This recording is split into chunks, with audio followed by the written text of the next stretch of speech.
അപ്പോ പറഞ്ഞോളൂ രാജേഷ്.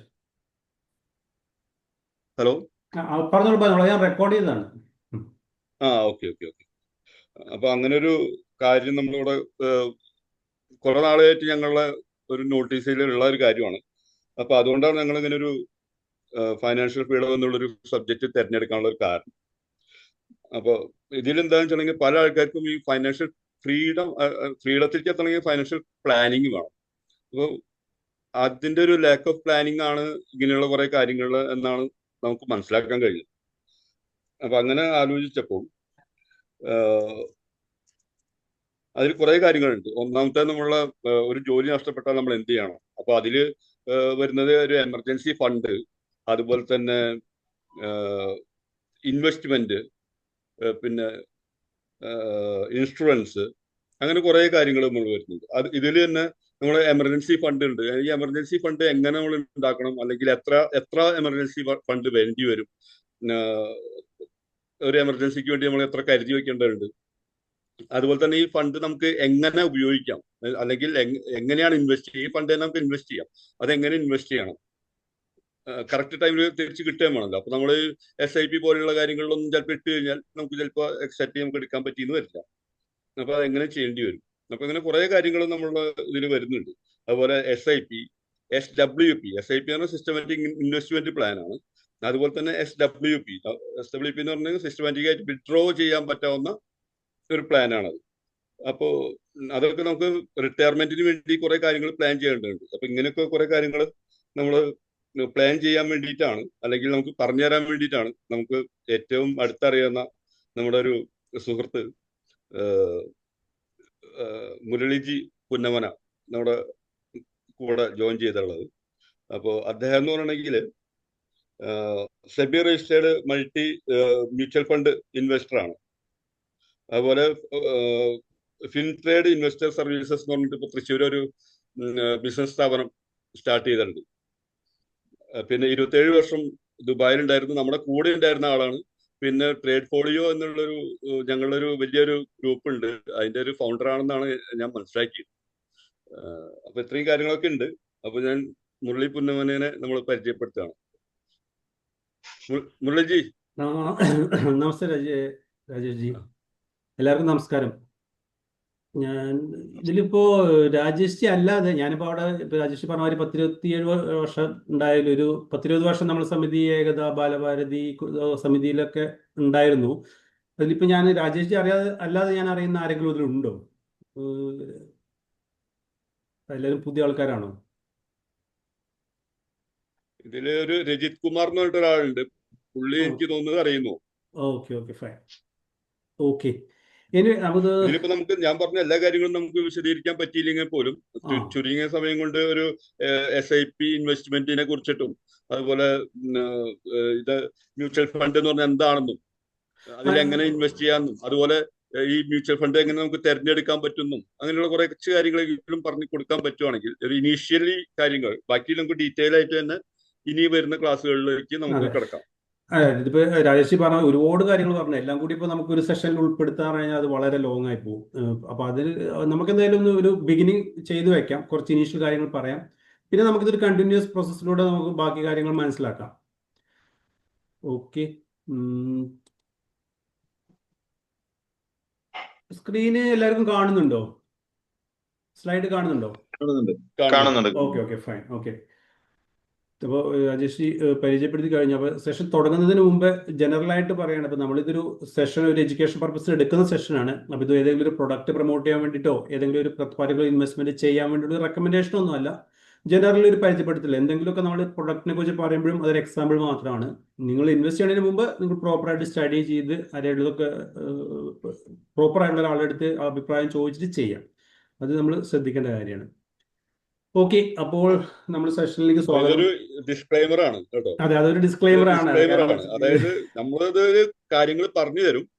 അപ്പോ ഇതിൽ എങ്ങനെ ഇൻവെസ്റ്റ് ചെയ്യണം എന്നുള്ള കാര്യങ്ങളൊക്കെ നമ്മൾ പറഞ്ഞു തരും. പക്ഷെ ഡിസിഷൻ എടുക്കുന്നത് പ്യുവർലി പേഴ്സണൽ കാര്യങ്ങളാണ് കേട്ടോ. ഓക്കെ, അപ്പൊ രാജേഷ് ജി നേരത്തെ പറഞ്ഞെടുത്ത് വെച്ച് തുടങ്ങാം.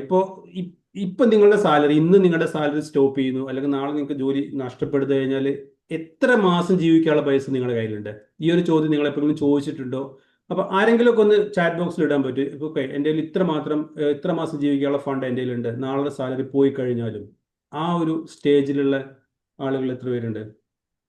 ചാറ്റ് ബോക്സിൽ ഒന്ന് വേണമെങ്കിൽ ഇട്ടോളൂ, അങ്ങനെ ആരെങ്കിലും ഉണ്ടെങ്കിൽ. കാരണം നമ്മളെ സംബന്ധിച്ചിടത്തോളം, എസ്പെഷ്യലി ഗൾഫിൽ ജീവിക്കുന്നതിനെ സംബന്ധിച്ചിടത്തോളം, അൺസർട്ടനിറ്റി എന്നുള്ളത് ഒരു ഒഴിച്ചുകൂടാൻ പറ്റാത്ത സംഭവമാണ്. ഏത് നിമിഷവും എന്തും സംഭവിക്കുക എന്നുള്ളതാണ്. അപ്പോൾ എപ്പോൾ വേണേലും ജോലി പോവാം. അതിന് പ്രത്യേകിച്ച് കാരണമൊന്നും വേണ്ട. അപ്പോൾ നിങ്ങളുടെ എഫിഷ്യൻസി ഒന്നും, ഇൻഎഫിഷ്യൻസി ഒന്നും ആയിരിക്കില്ല നിങ്ങളുടെ ജോലി ഇല്ലാതാവാൻ കാരണം. നിങ്ങളത് അല്ലാത്ത ഏത് കാരണം കൊണ്ട് സംഭവിക്കുന്ന ഒരു കാര്യമാണ്. അപ്പോൾ അത് എത്രമാത്രം നിങ്ങൾ പ്രിപ്പയർ ആയിരിക്കും എന്നുള്ളതിനെ കുറിച്ച് നിങ്ങൾ തന്നെ ഒന്ന് സ്വയം ചോദിക്കേണ്ട ഒരു ചോദ്യമാണത്. പിന്നെ മോസ്റ്റ് ഇമ്പോർട്ടൻറ്റ് ചോദ്യം അടുത്തത്, നിങ്ങൾ നിങ്ങൾ എപ്പോഴെങ്കിലും ആലോചിച്ചിട്ടുണ്ട്, ഇപ്പൊ നാളെ നിങ്ങൾക്ക് എന്തെങ്കിലും പറ്റിക്കഴിഞ്ഞാൽ, ഇവിടെ ഇല്ല, നിങ്ങൾ ഇല്ലാതായി കഴിഞ്ഞാൽ നിങ്ങളുടെ ഫാമിലി എങ്ങനെ ജീവിക്കുന്നുള്ള കാര്യങ്ങൾ.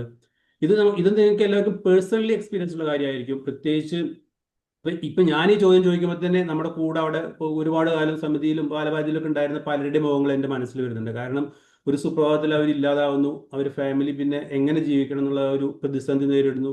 നമ്മൾ പലപ്പോഴും എന്തെങ്കിലുമൊക്കെ കളക്ട് ചെയ്ത്, കുറച്ച് എമൗണ്ട് ഒക്കെ കളക്ട് ചെയ്തിട്ട് തൽക്കാലം അപ്പത്തൊരു ഇതിൽ കൊടുക്കും. അത് കഴിഞ്ഞാൽ പിന്നെ അവരെ ഭാഗമായി നമ്മൾ അന്വേഷിക്കുന്ന പോലുമില്ല, നമ്മൾ അറിയുന്ന പോലുമില്ല. നമ്മളെയും തെറ്റല്ല, എല്ലാവരും തിരക്കാണ് അവരുടെ കാര്യമായിട്ട്. അപ്പൊ അത് നമ്മൾ ചിന്തിക്കണം. നമ്മൾ അങ്ങനെ ചിന്തിച്ചിട്ടുണ്ടോ? ഓക്കെ, നാളെ എനിക്ക് എന്തെങ്കിലും പറ്റി കഴിഞ്ഞാൽ നമ്മുടെ ഫാമിലി, കുട്ടികളുടെ എഡ്യൂക്കേഷൻ, ഫാമിലിയുടെ കാര്യങ്ങൾ, ഈ മറ്റ് അവരുടെ തുറന്നുള്ള ജീവിതം, ഇതിനുള്ള എക്സ്പെൻസ്, അതൊക്കെ എങ്ങനെ മീറ്റ് ചെയ്യുന്നുള്ളതിനെ കുറിച്ച് അത് നമ്മൾ ചിന്തിച്ചിട്ടുണ്ടോ? അത് നമ്മൾ ചിന്തിക്കേണ്ട ഒരു സമയമാണ്. ഇത്ര കാലം ചിന്തിച്ചിട്ടില്ലെങ്കിൽ അത് നമ്മൾ ചിന്തിക്കേണ്ട ഒരു സമയത്തിലേക്ക് നമ്മൾ എത്തിയിരിക്കുകയാണ്.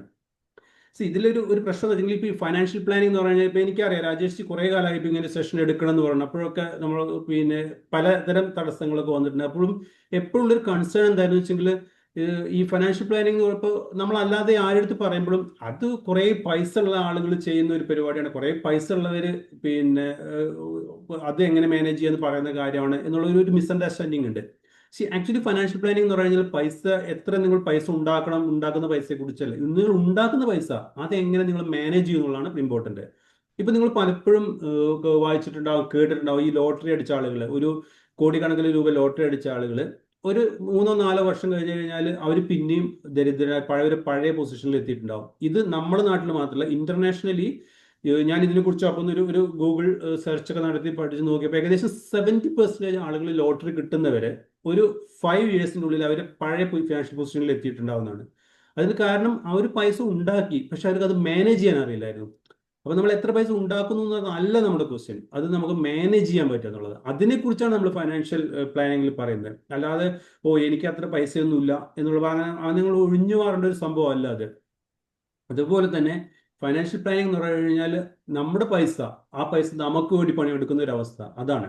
അല്ലാതെ നമ്മൾ കാലാകാലങ്ങളോളം നമുക്ക് 55, 60, 65 വയസ്സ് വരെ ജോലി ചെയ്ത് പൈസ ഉണ്ടാക്കുക എന്നുള്ള ഒരു കോൺസെപ്റ്റ് അല്ല ഇവിടെ.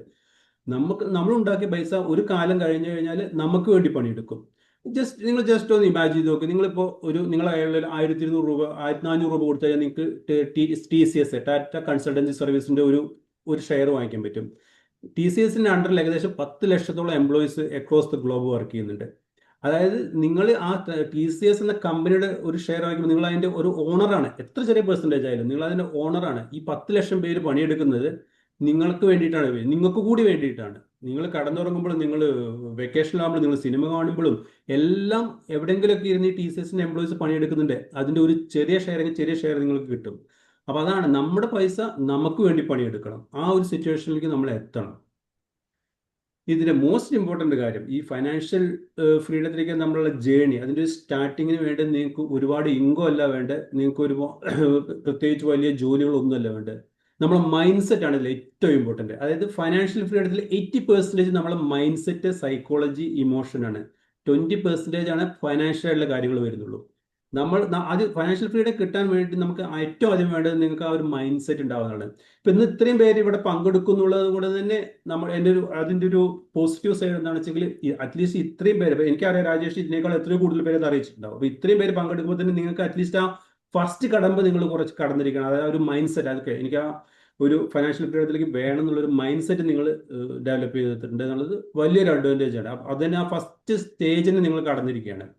അപ്പോൾ കൺഗ്രാജുലേഷൻ, നിങ്ങൾ അറ്റ്ലീസ്റ്റ് ആ ഫസ്റ്റ് സ്റ്റേജിൽ ആ ഒരു മൈൻഡ് സെറ്റ് വേണം, ആ ഒരു സ്റ്റേജിലേക്ക് നിങ്ങൾ എത്തിയിട്ടുണ്ട്. ഇപ്പൊ നമ്മൾ ഇതിന്റെ മൈൻഡ് സെറ്റിനെ കുറിച്ച് പറഞ്ഞു. അപ്പൊ നമുക്ക് ഡിഫറെന്റ് ഇതിൽ എഗൈൻ ഞാൻ ഇത് എംഫസൈസ് ചെയ്യുന്ന വെച്ചെങ്കിൽ മൈൻഡ് സെറ്റ് വളരെ ഇമ്പോർട്ടൻ്റ് ആണ്. സൈക്കോളജിയാണ് ഇതിന്റെ പിന്നിൽ വർക്ക് ചെയ്യുന്നത്. കാരണം ഇത് കൺസിസ്റ്റന്റ് ആയിട്ട് നമ്മൾ ആ മൈൻഡ് സെറ്റ് ചേഞ്ച് ചെയ്ത് കഴിഞ്ഞാൽ തന്നെ നമുക്കത് സക്സസ് ആക്കാൻ പറ്റുള്ളൂ. ഇപ്പൊ നമുക്ക് ഡിഫറെന്റ് മൈൻഡ് സെറ്റിനെ കുറിച്ച് ജസ്റ്റ് ഒന്ന് നോക്കാം. Poor mind set, 3 type of mind സെറ്റുകളാണ് പറയുന്നത്. Poor mind set, middle class mindset, പിന്നെ റിച്ച് മൈൻഡ് സെറ്റ്. ഈ ഇതൊരിക്കലും ഇൻകത്തിന്റെ ബേസിലല്ല കേട്ടോ എങ്ങനെ ഈ പുവർ റിച്ച് മിഡിൽ ക്ലാസ് തിരിച്ചിരിക്കുന്നത്. ആളുകളുടെ മൈൻഡ് സെറ്റ്, അതായത് ആ മിഡിൽ ക്ലാസ്സിലുള്ള ആളുകൾ കാണിക്കുന്ന ഒരു സ്വഭാവം പുവർ ആളുകൾ മൈൻഡ് സെറ്റ് ഉള്ള ആളുകൾ കാണിക്കുന്ന ഒരു സ്വഭാവം അത് വെച്ചിട്ടാണ്. ഒരിക്കലും ഇൻകത്തിന്റെ ബേസിലല്ല തിരിച്ചിരിക്കുന്നത്. പക്ഷേ ലോങ് ടേമില് ഈ മൈൻഡ് സെറ്റിലുള്ള ആളുകൾ അതായത് ക്ലാസ്സിലേക്ക് ഓട്ടോമാറ്റിക്കായിട്ട് എത്തിച്ചേരുന്നുള്ളതാണ്. ഇപ്പോൾ നമുക്ക് ഒരു മെയിൻ ബിലീവ്, ഈ പുവർ മൈൻഡ് സെറ്റ് ഉള്ള ആളുകളുടെ ഒരു പ്രധാനപ്പെട്ട ഒരു വിശ്വാസമായിട്ടൊരു ബിലീഫ് എന്താ വെച്ചെങ്കിൽ money is difficult to earn and impossible to grow. അവരെപ്പോഴും പൈസ ഉണ്ടാക്കുക എന്ന് പറഞ്ഞാൽ വളരെ ബുദ്ധിമുട്ടുള്ള കാര്യമാണ്. അത് ഗ്രോ ചെയ്യുക എന്നുള്ളത് അതിനേക്കാളും ബുദ്ധിമുട്ടുള്ള കാര്യമാണ്. ഇപ്പോൾ കോമൺ സ്റ്റേറ്റ്മെന്റ് ഇവരെപ്പോഴും പറയുന്ന കാര്യം ഇൻവെസ്റ്റ്മെന്റ് ഈസ് റിസ്കി. ഭയങ്കര ബുദ്ധിമുട്ടാണ് ഇൻവെസ്റ്റ്മെന്റ് എന്ന് പറഞ്ഞ കാര്യങ്ങളൊക്കെ, അത് റിസ്ക് ആണ്. പിന്നെ ഇവര് കൂടുതൽ ലക്കിന് പ്രാധാന്യം കൊടുക്കുന്നവരൊക്കെ ഇവർ ഈ ലോട്ടറി ടിക്കറ്റ് എടുക്കുന്നവരെ അങ്ങനത്തെ കാര്യങ്ങളൊക്കെ കൂടുതൽ ചെയ്യുന്ന ആളുകളായിരിക്കും ഇവരെപ്പോഴും റിച്ച് പീപ്പിൾ ആർ ലക്കി എന്നൊരു അഭിപ്രായമുള്ള ആളായിരിക്കും ഇവര്. അതുപോലെ ഈ മണിയുമായി ബന്ധപ്പെട്ട കാര്യങ്ങൾ സംസാരിക്കുന്നതും അത് ഡിസ്കസ് ചെയ്യുന്നതും അതൊന്നും നമുക്ക് പറഞ്ഞിട്ടുള്ള കാര്യമല്ല. ആ ഒരു തരം മെന്റാലിറ്റി അവർക്ക് ഉണ്ടായിരിക്കാം. ഇവരുടെ ഫൈനാൻഷ്യൽ ബിഹേവിയർ എന്താ വെച്ചെങ്കിൽ ഇവർ ഇൻകം ഉണ്ടാക്കുന്നു, അത് സ്പെൻഡ് ചെയ്യുന്നു. ഇവിടെ എക്സ്പെൻസ് എന്ന് പറഞ്ഞാൽ ഇവിടെ നമ്മൾ ഉദ്ദേശിക്കുന്നത് നമ്മളെ ഡേ ടു ഡേ എക്സ്പെൻസുകളല്ല. എക്സ്പെൻസ് നമ്മൾ ഉദ്ദേശിക്കുന്നത് നീഡ്സ് അല്ല, വാണ്ട്സ് ആണ്. അതായത് ഇപ്പൊ നമ്മള് മൊബൈൽ ഫോൺ ഇപ്പോൾ ഒരു നോർമൽ എക്സ്പെൻസ് ആയി മാറിയിരിക്കുന്നു. പക്ഷെ എന്നാലും ഒരു ഐഫോൺ വേണമെന്ന് പറയുന്നു, അല്ലാണെങ്കിൽ കാർ വേണം, പിന്നെ വെക്കേഷൻസ്, ഹോളിഡേസ്, അങ്ങനെയുള്ള അത്യാവശ്യമില്ലാത്ത എക്സ്പെൻസുകളാണ് ഉദ്ദേശിക്കുന്നത്. അപ്പൊ ഈ പുവർ മൈൻഡ് സെറ്റിലുള്ള ആളുകളുടെ സ്വഭാവം എന്ന് വെച്ചാൽ ഇവരാണ് നമ്മൾ യോളോ എന്ന് പറയുന്ന ടീംസ് ഉണ്ട്. അതായത് യു ലീവ് ഓൺലി വൺസ്. ഇവർ ഇൻകം ഉണ്ടാക്കും, അത് ചെലവാക്കും. ഓരോ മാസം ഉണ്ടാക്കുന്ന പൈസ ആ മാസം തന്നെ ചെലവാക്കും. അവർക്ക് ടെൻഷനും ഇല്ല, അവർക്കൊരു പ്രശ്നവുമില്ല. അവരങ്ങനെ പൈസ കിട്ടുന്നതിനനുസരിച്ച് ജീവിക്കുന്ന ഒരു വിഭാഗമാണ്. ഇവരുടെ ലോങ് ടേമിൽ ഇവർക്ക് സംബന്ധിച്ചിടത്തോളം പ്രത്യേകിച്ച് ഗ്രോത്ത് ഒന്നും ഉണ്ടാവില്ല. അവരെവിടെ നിൽക്കുന്ന അവിടെ തന്നെ നിൽക്കും.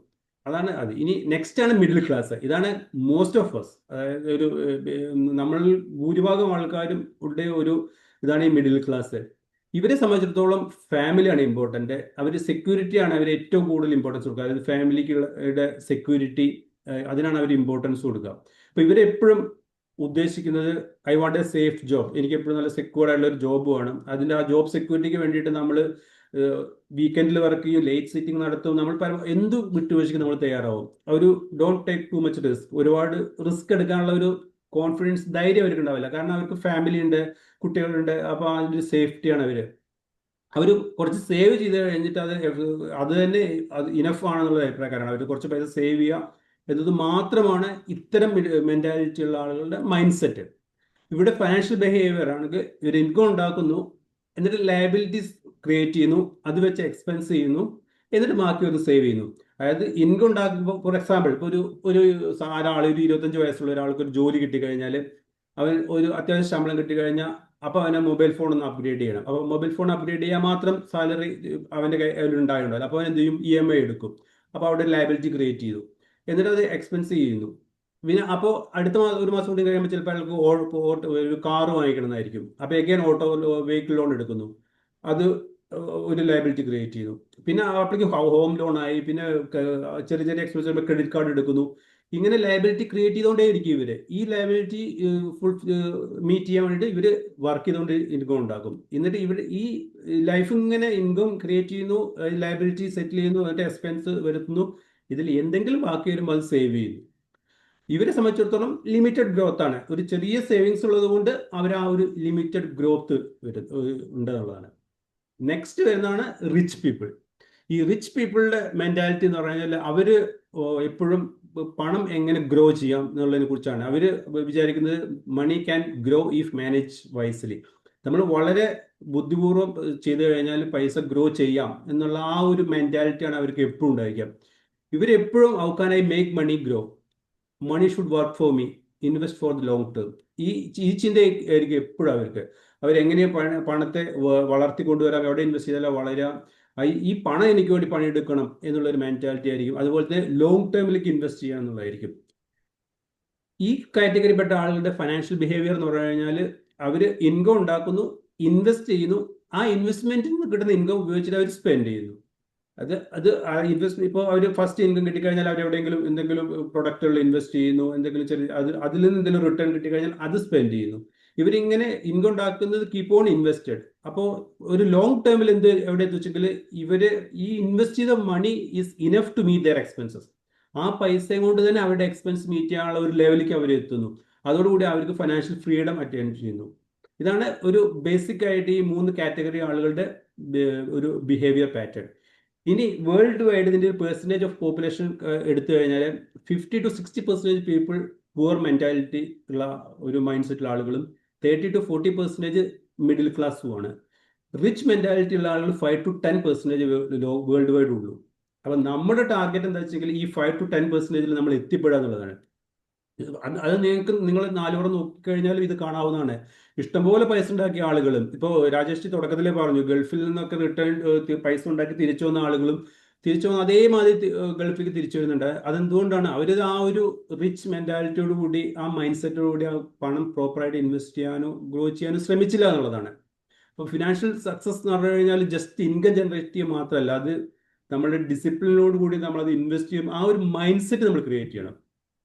ആ ഒരു നമ്മുടെ മനസ്സിൽ തന്നെ, ആ ഒരു നമ്മുടെ സ്വഭാവത്തിൽ തന്നെ അതിൻ്റെ ഒരു മാറ്റം വരുത്തണം. അപ്പോഴാണ് നമുക്ക് അതിലേക്ക് അത് അറ്റൈൻ ചെയ്യാൻ പറ്റുള്ളൂ. ഓക്കെ, ഇനി നമ്മളെ സംബന്ധിച്ചിടത്തോളം ഏറ്റവും വലിയൊരു സൈലന്റ് കില്ലർ നമ്മുടെ ഇടയിലുണ്ട്. നമ്മളെ ഡേ ബൈ ഡേ മെല്ലെ മെല്ലെ മെല്ലെ കൊന്നുകൊണ്ടിരിക്കുന്ന സൈലന്റ് കില്ലർ, അതാണ് സ്ട്രെസ്. ഈ സ്ട്രെസ് എന്ന് പറഞ്ഞു കഴിഞ്ഞാൽ നമ്മൾ അറിയാതെ നമ്മളെ എവറി ഡേ ഇങ്ങനെ കൊന്നുകൊണ്ടിരിക്കുകയാണ്. ഈ സ്ട്രെസ്സിന്റെ ബേസിക് എന്താ വെച്ചെങ്കിൽ ലാക്ക് ഓഫ് പ്ലാനിങ് ആണ്. നമുക്ക് കൃത്യമായിട്ടൊരു പ്ലാനിങ് ഇല്ലാത്തതാണ് സ്ട്രെസ്. നമുക്ക് ജോലിയുടെ പ്രശ്നമാണ്, ജോലി പോകുന്നുള്ള പ്രശ്നമാണ്, നമുക്ക് പിന്നെ കുട്ടികളുടെ ഫീസ്, മറ്റ് ചെലവുകള്, അങ്ങനെ നമുക്ക് ഏതെടുത്താലും നമുക്ക് സ്ട്രെസ്സാണ്. ഇപ്പൊ ഏത് കാര്യം കഴിഞ്ഞാലും നമുക്ക് കൃത്യമായിട്ടൊരു പ്ലാനുമാണ്. ആ പ്ലാൻ ഇല്ലാത്തത് കൊണ്ടാണ് ഈ സ്ട്രെസ് ഉണ്ടാക്കുന്നത്. ലോകത്തുണ്ടാകുന്ന അസുഖങ്ങളിൽ ഈ ക്യാൻസർ, ഹാർട്ട് അറ്റാക്ക്, ഡയബറ്റിക്, ഈ പ്രശ്നങ്ങളെല്ലാം BP, ഇതിന്റെ എല്ലാം അടിസ്ഥാനം ഈ സ്ട്രെസ്സാണ്. എന്ന് മാത്രമല്ല, ഈ സ്ട്രെസ് കൊണ്ടുള്ള പ്രശ്നങ്ങളെന്ന് വെച്ചെങ്കിൽ നമ്മൾ ഡേ ടു ഡേ ലൈഫിന്റെ ക്വാളിറ്റി പോകും. നമുക്കറിയാം, നമുക്ക് വൈകുന്നേരമൊക്കെ ട്രാഫിക്കിലൊക്കെ പെട്ട് ഭ്രാന്ത് പിടിച്ച് തിരിച്ച് വീട്ടിലെത്തി കഴിഞ്ഞാൽ പിന്നെ നമുക്ക് ഒന്നിനും തോന്നില്ല. നമുക്ക് ആരെങ്കിലും ഇതിൽ സംസാരിച്ചാൽ നമുക്ക് ദേഷ്യമായിരിക്കും, വീട്ടുകാരോട് ദേഷ്യപ്പെടും കുറെ, ഈ സ്ട്രെസ് കാരണം കൊണ്ട്. അപ്പൊ അത് നമ്മൾ പ്രോപ്പറായിട്ട് പ്ലാൻ ചെയ്യുക എന്നുള്ളതാണ്. നമ്മൾ കൃത്യമായിട്ട് പ്ലാനിങ് ഇല്ലാത്തത് കൊണ്ടാണ് ഈ സ്ട്രെസ് നമുക്ക് സംഭവിക്കുന്നത്. അത് നമ്മുടെ ലൈഫിന്റെ മൊത്തത്തിലുള്ള ക്വാളിറ്റിനെ അത് അഫക്ട് ചെയ്യുന്ന ഒരു കാര്യമാണ് സ്ട്രെസ്. അപ്പൊ ഒരു പ്രോപ്പർ ആയിട്ടുള്ള ഒരു ഫൈനാൻഷ്യൽ പ്ലാൻ, ഫൈനാൻസ് ആയി കഴിഞ്ഞാൽ എല്ലാമായി എന്ന് നമ്മൾ, ഞാൻ പറയാം, എനിക്ക് ആർക്കും ഉണ്ടായിരിക്കില്ല. പക്ഷേ ഒരു 80% ഓഫ് നമ്മളെ പ്രോബ്ലം സോൾവ് ചെയ്യാൻ നമ്മുടെ കയ്യിൽ ഫൈനാൻഷ്യൽ ഫ്രീഡം ഉണ്ടെങ്കിൽ, നമുക്ക് ഫൈനാൻഷ്യൽ സെക്യൂരിറ്റി ഉണ്ടെങ്കിൽ നമുക്ക് കഴിയും. അതുകൊണ്ട് നമുക്ക് ഒരു നല്ല ഫൈനാൻഷ്യൽ പ്ലാൻ അതുണ്ടായിരുന്നെങ്കിൽ നമുക്ക് സെക്യൂരിറ്റിയും സ്റ്റെബിലിറ്റിയും പീസ് ഓഫ് മൈൻഡും ഉണ്ടാവും. അതുകൊണ്ട് സ്ട്രെസ് എന്ന ഒരു സൈലന്റ് കില്ലർ നമ്മുടെ ജീവിതത്തിൽ ഒഴിവാക്കിയിട്ടുണ്ടെന്നുണ്ടെങ്കിൽ നമ്മൾ തീർച്ചയായിട്ടും ഒരു പ്രോപ്പർ പ്ലാനിങ് ആണ് നമുക്ക്. Failing to plan is planning to fail. നമ്മൾ ഒരു പ്ലാൻ ഇല്ലാതെ നമ്മൾ എല്ലാം വരുന്നിടത്ത് വെച്ച് കാണാം എന്നൊക്കെ പറയുന്നത് നമ്മൾ തോൽക്കാൻ തയ്യാറാവുന്ന ഇതാണ്. അതൊക്കെ നമ്മൾ പലപ്പോഴും പറയും, ആവേശം മൂത്തിട്ട് വരുന്നിടത്ത് വെച്ച് കാണാം, വാക്കേറിയ ദൈവം ഇല തരാതിരിക്കില്ല, അതൊക്കെ സംഭവം ശരിയാണ്. പക്ഷെ ഒരു പ്രശ്നം വന്നു കഴിഞ്ഞാൽ ഇതൊന്നും ഉണ്ടാവില്ല. നമ്മൾ അനുഭവിക്കാത്തേ ഉള്ളൂ. അപ്പൊ ഒരു ഗ്രൂപ്പിൽ നമ്മൾ സംസാരിക്കുമ്പോൾ നമുക്ക് വളരെ ഇതായി പറയാനൊക്കെ അങ്ങനെയൊക്കെ പറയാമെന്ന് മാത്രം.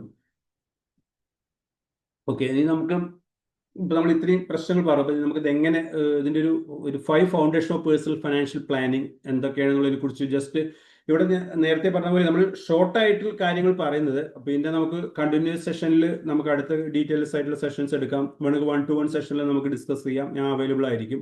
അപ്പോൾ എന്തായാലും ഷോർട്ട് ആയിട്ടാണ് നമ്മൾ ജനറൽ ആയിട്ട് ഇത് പറയുന്നത്. ഫസ്റ്റ് കാര്യം ഇൻകം ആൻഡ് എക്സ്പെൻസ് മാനേജ്മെന്റ് എന്നുള്ളതാണ്. നമുക്ക് കിട്ടുന്ന ഇൻകം, നമ്മുടെ എക്സ്പെൻസ് നമ്മൾ പ്രോപ്പറായിട്ട് മാനേജ് ചെയ്യുക എന്നുള്ളതാണ് ഫസ്റ്റ് സ്റ്റേജ്. ഇതിൽ വരുന്നത് ട്രാക്ക് യുവർ മണി എന്നുള്ളതാണ്.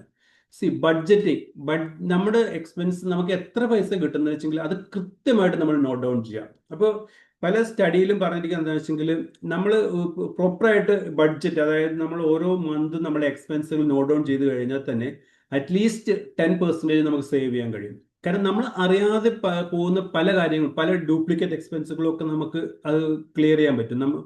നോക്കിക്കഴിഞ്ഞാൽ ഇപ്പൊ നിങ്ങളെ ക്രെഡിറ്റ് കാർഡ് സ്റ്റേറ്റ്മെന്റ് കിട്ടിയാൽ തന്നെ എനിക്കറിയില്ല എത്ര പേര് കൃത്യമായിട്ട് നോട്ട് ഡൗൺ ചെയ്ത് ബില്ലുമായിട്ട് നമ്മുടെ റെക്കോർഡായിട്ട് കമ്പയർ ചെയ്യുന്നുണ്ടെന്ന് അറിയില്ല.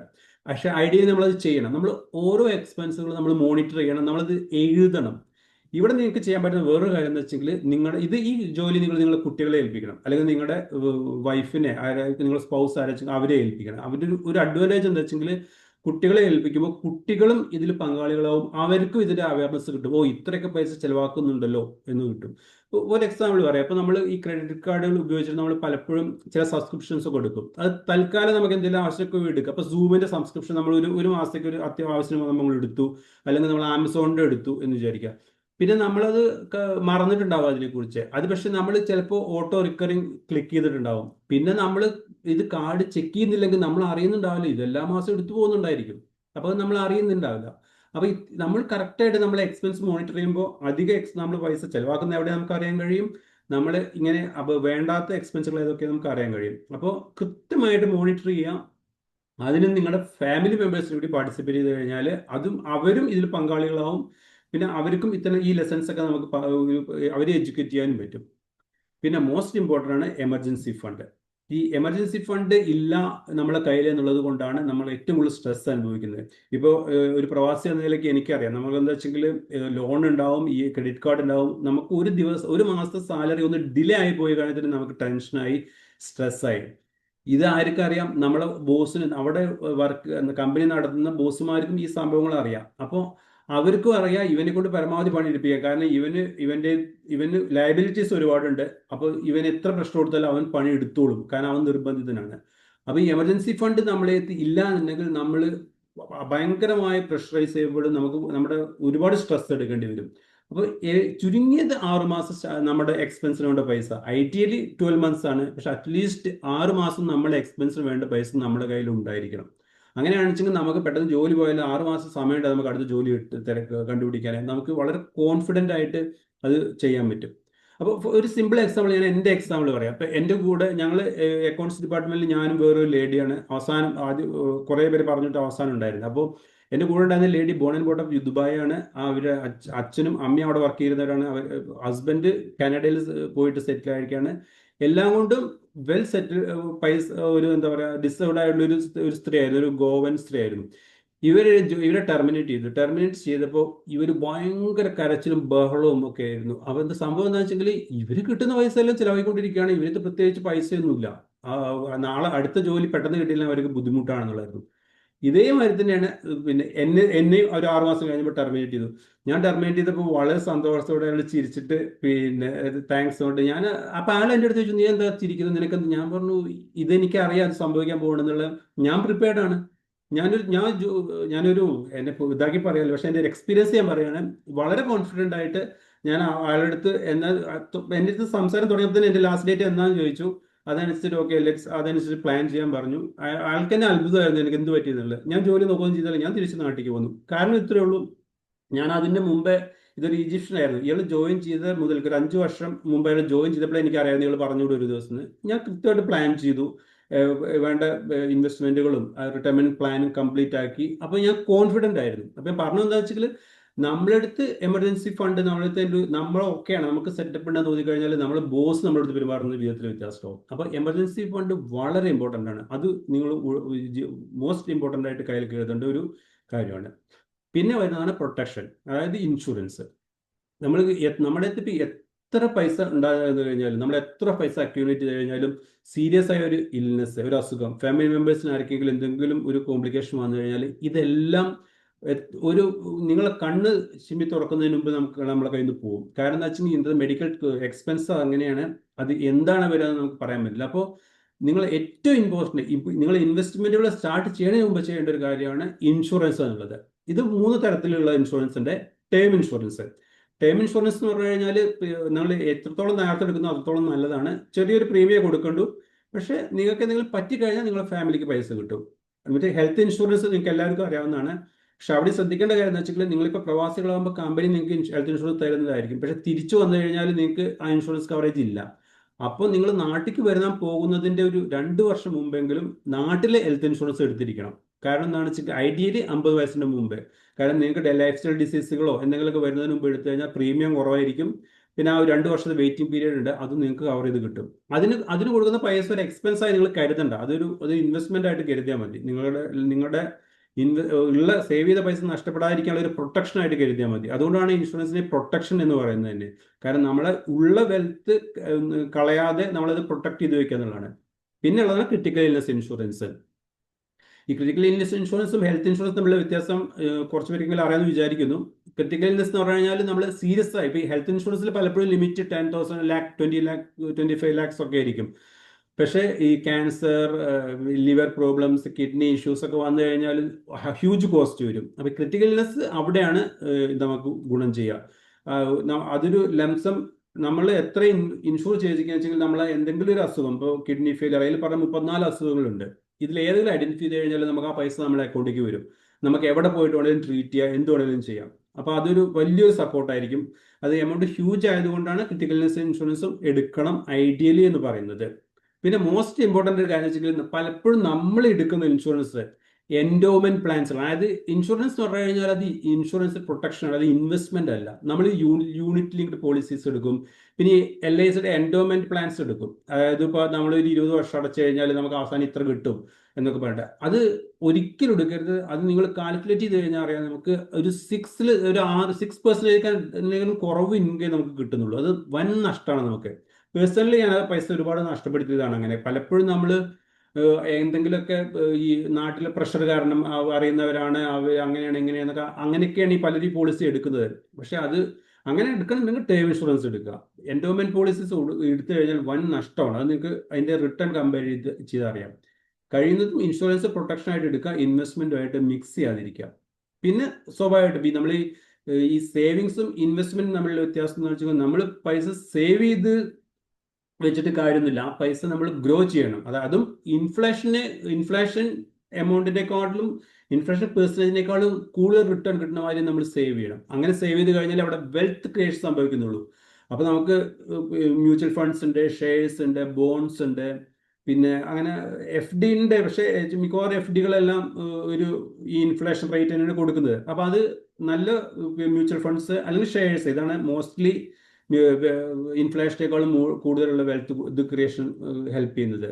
പിന്നെ ഓഫ് കോഴ്സ് റിയൽ എസ്റ്റേറ്റും ഉണ്ട്. അങ്ങനെ മൾട്ടിപ്പിൾ പ്രൊഡക്ട്സ് ഉണ്ട്. ഗോൾഡ് ഉണ്ട്. റീസെന്റ് ഇപ്പോൾ നോക്കിക്കഴിഞ്ഞാൽ ഗോൾഡ് മെറ്റൽസ് നല്ല രീതിയിൽ കയറുന്നുണ്ട്. അപ്പോൾ അങ്ങനത്തെ പ്രൊഡക്റ്റുകളിലെല്ലാം നിങ്ങൾക്ക് ഡൈവേഴ്സിഫൈ ചെയ്തിട്ട് ഇൻവെസ്റ്റ് ചെയ്യാം. എന്തായാലും ശ്രദ്ധിക്കേണ്ടതെന്ന് വെച്ചാൽ സേവിങ്സ് കൊണ്ട് മാത്രം കാര്യമില്ല, നമ്മളത് ഇൻവെസ്റ്റ് ചെയ്യണം. അതും ഇൻഫ്ലേഷനെ ബീറ്റ് ചെയ്യുന്നമായി ഇൻവെസ്റ്റ് ചെയ്യണം.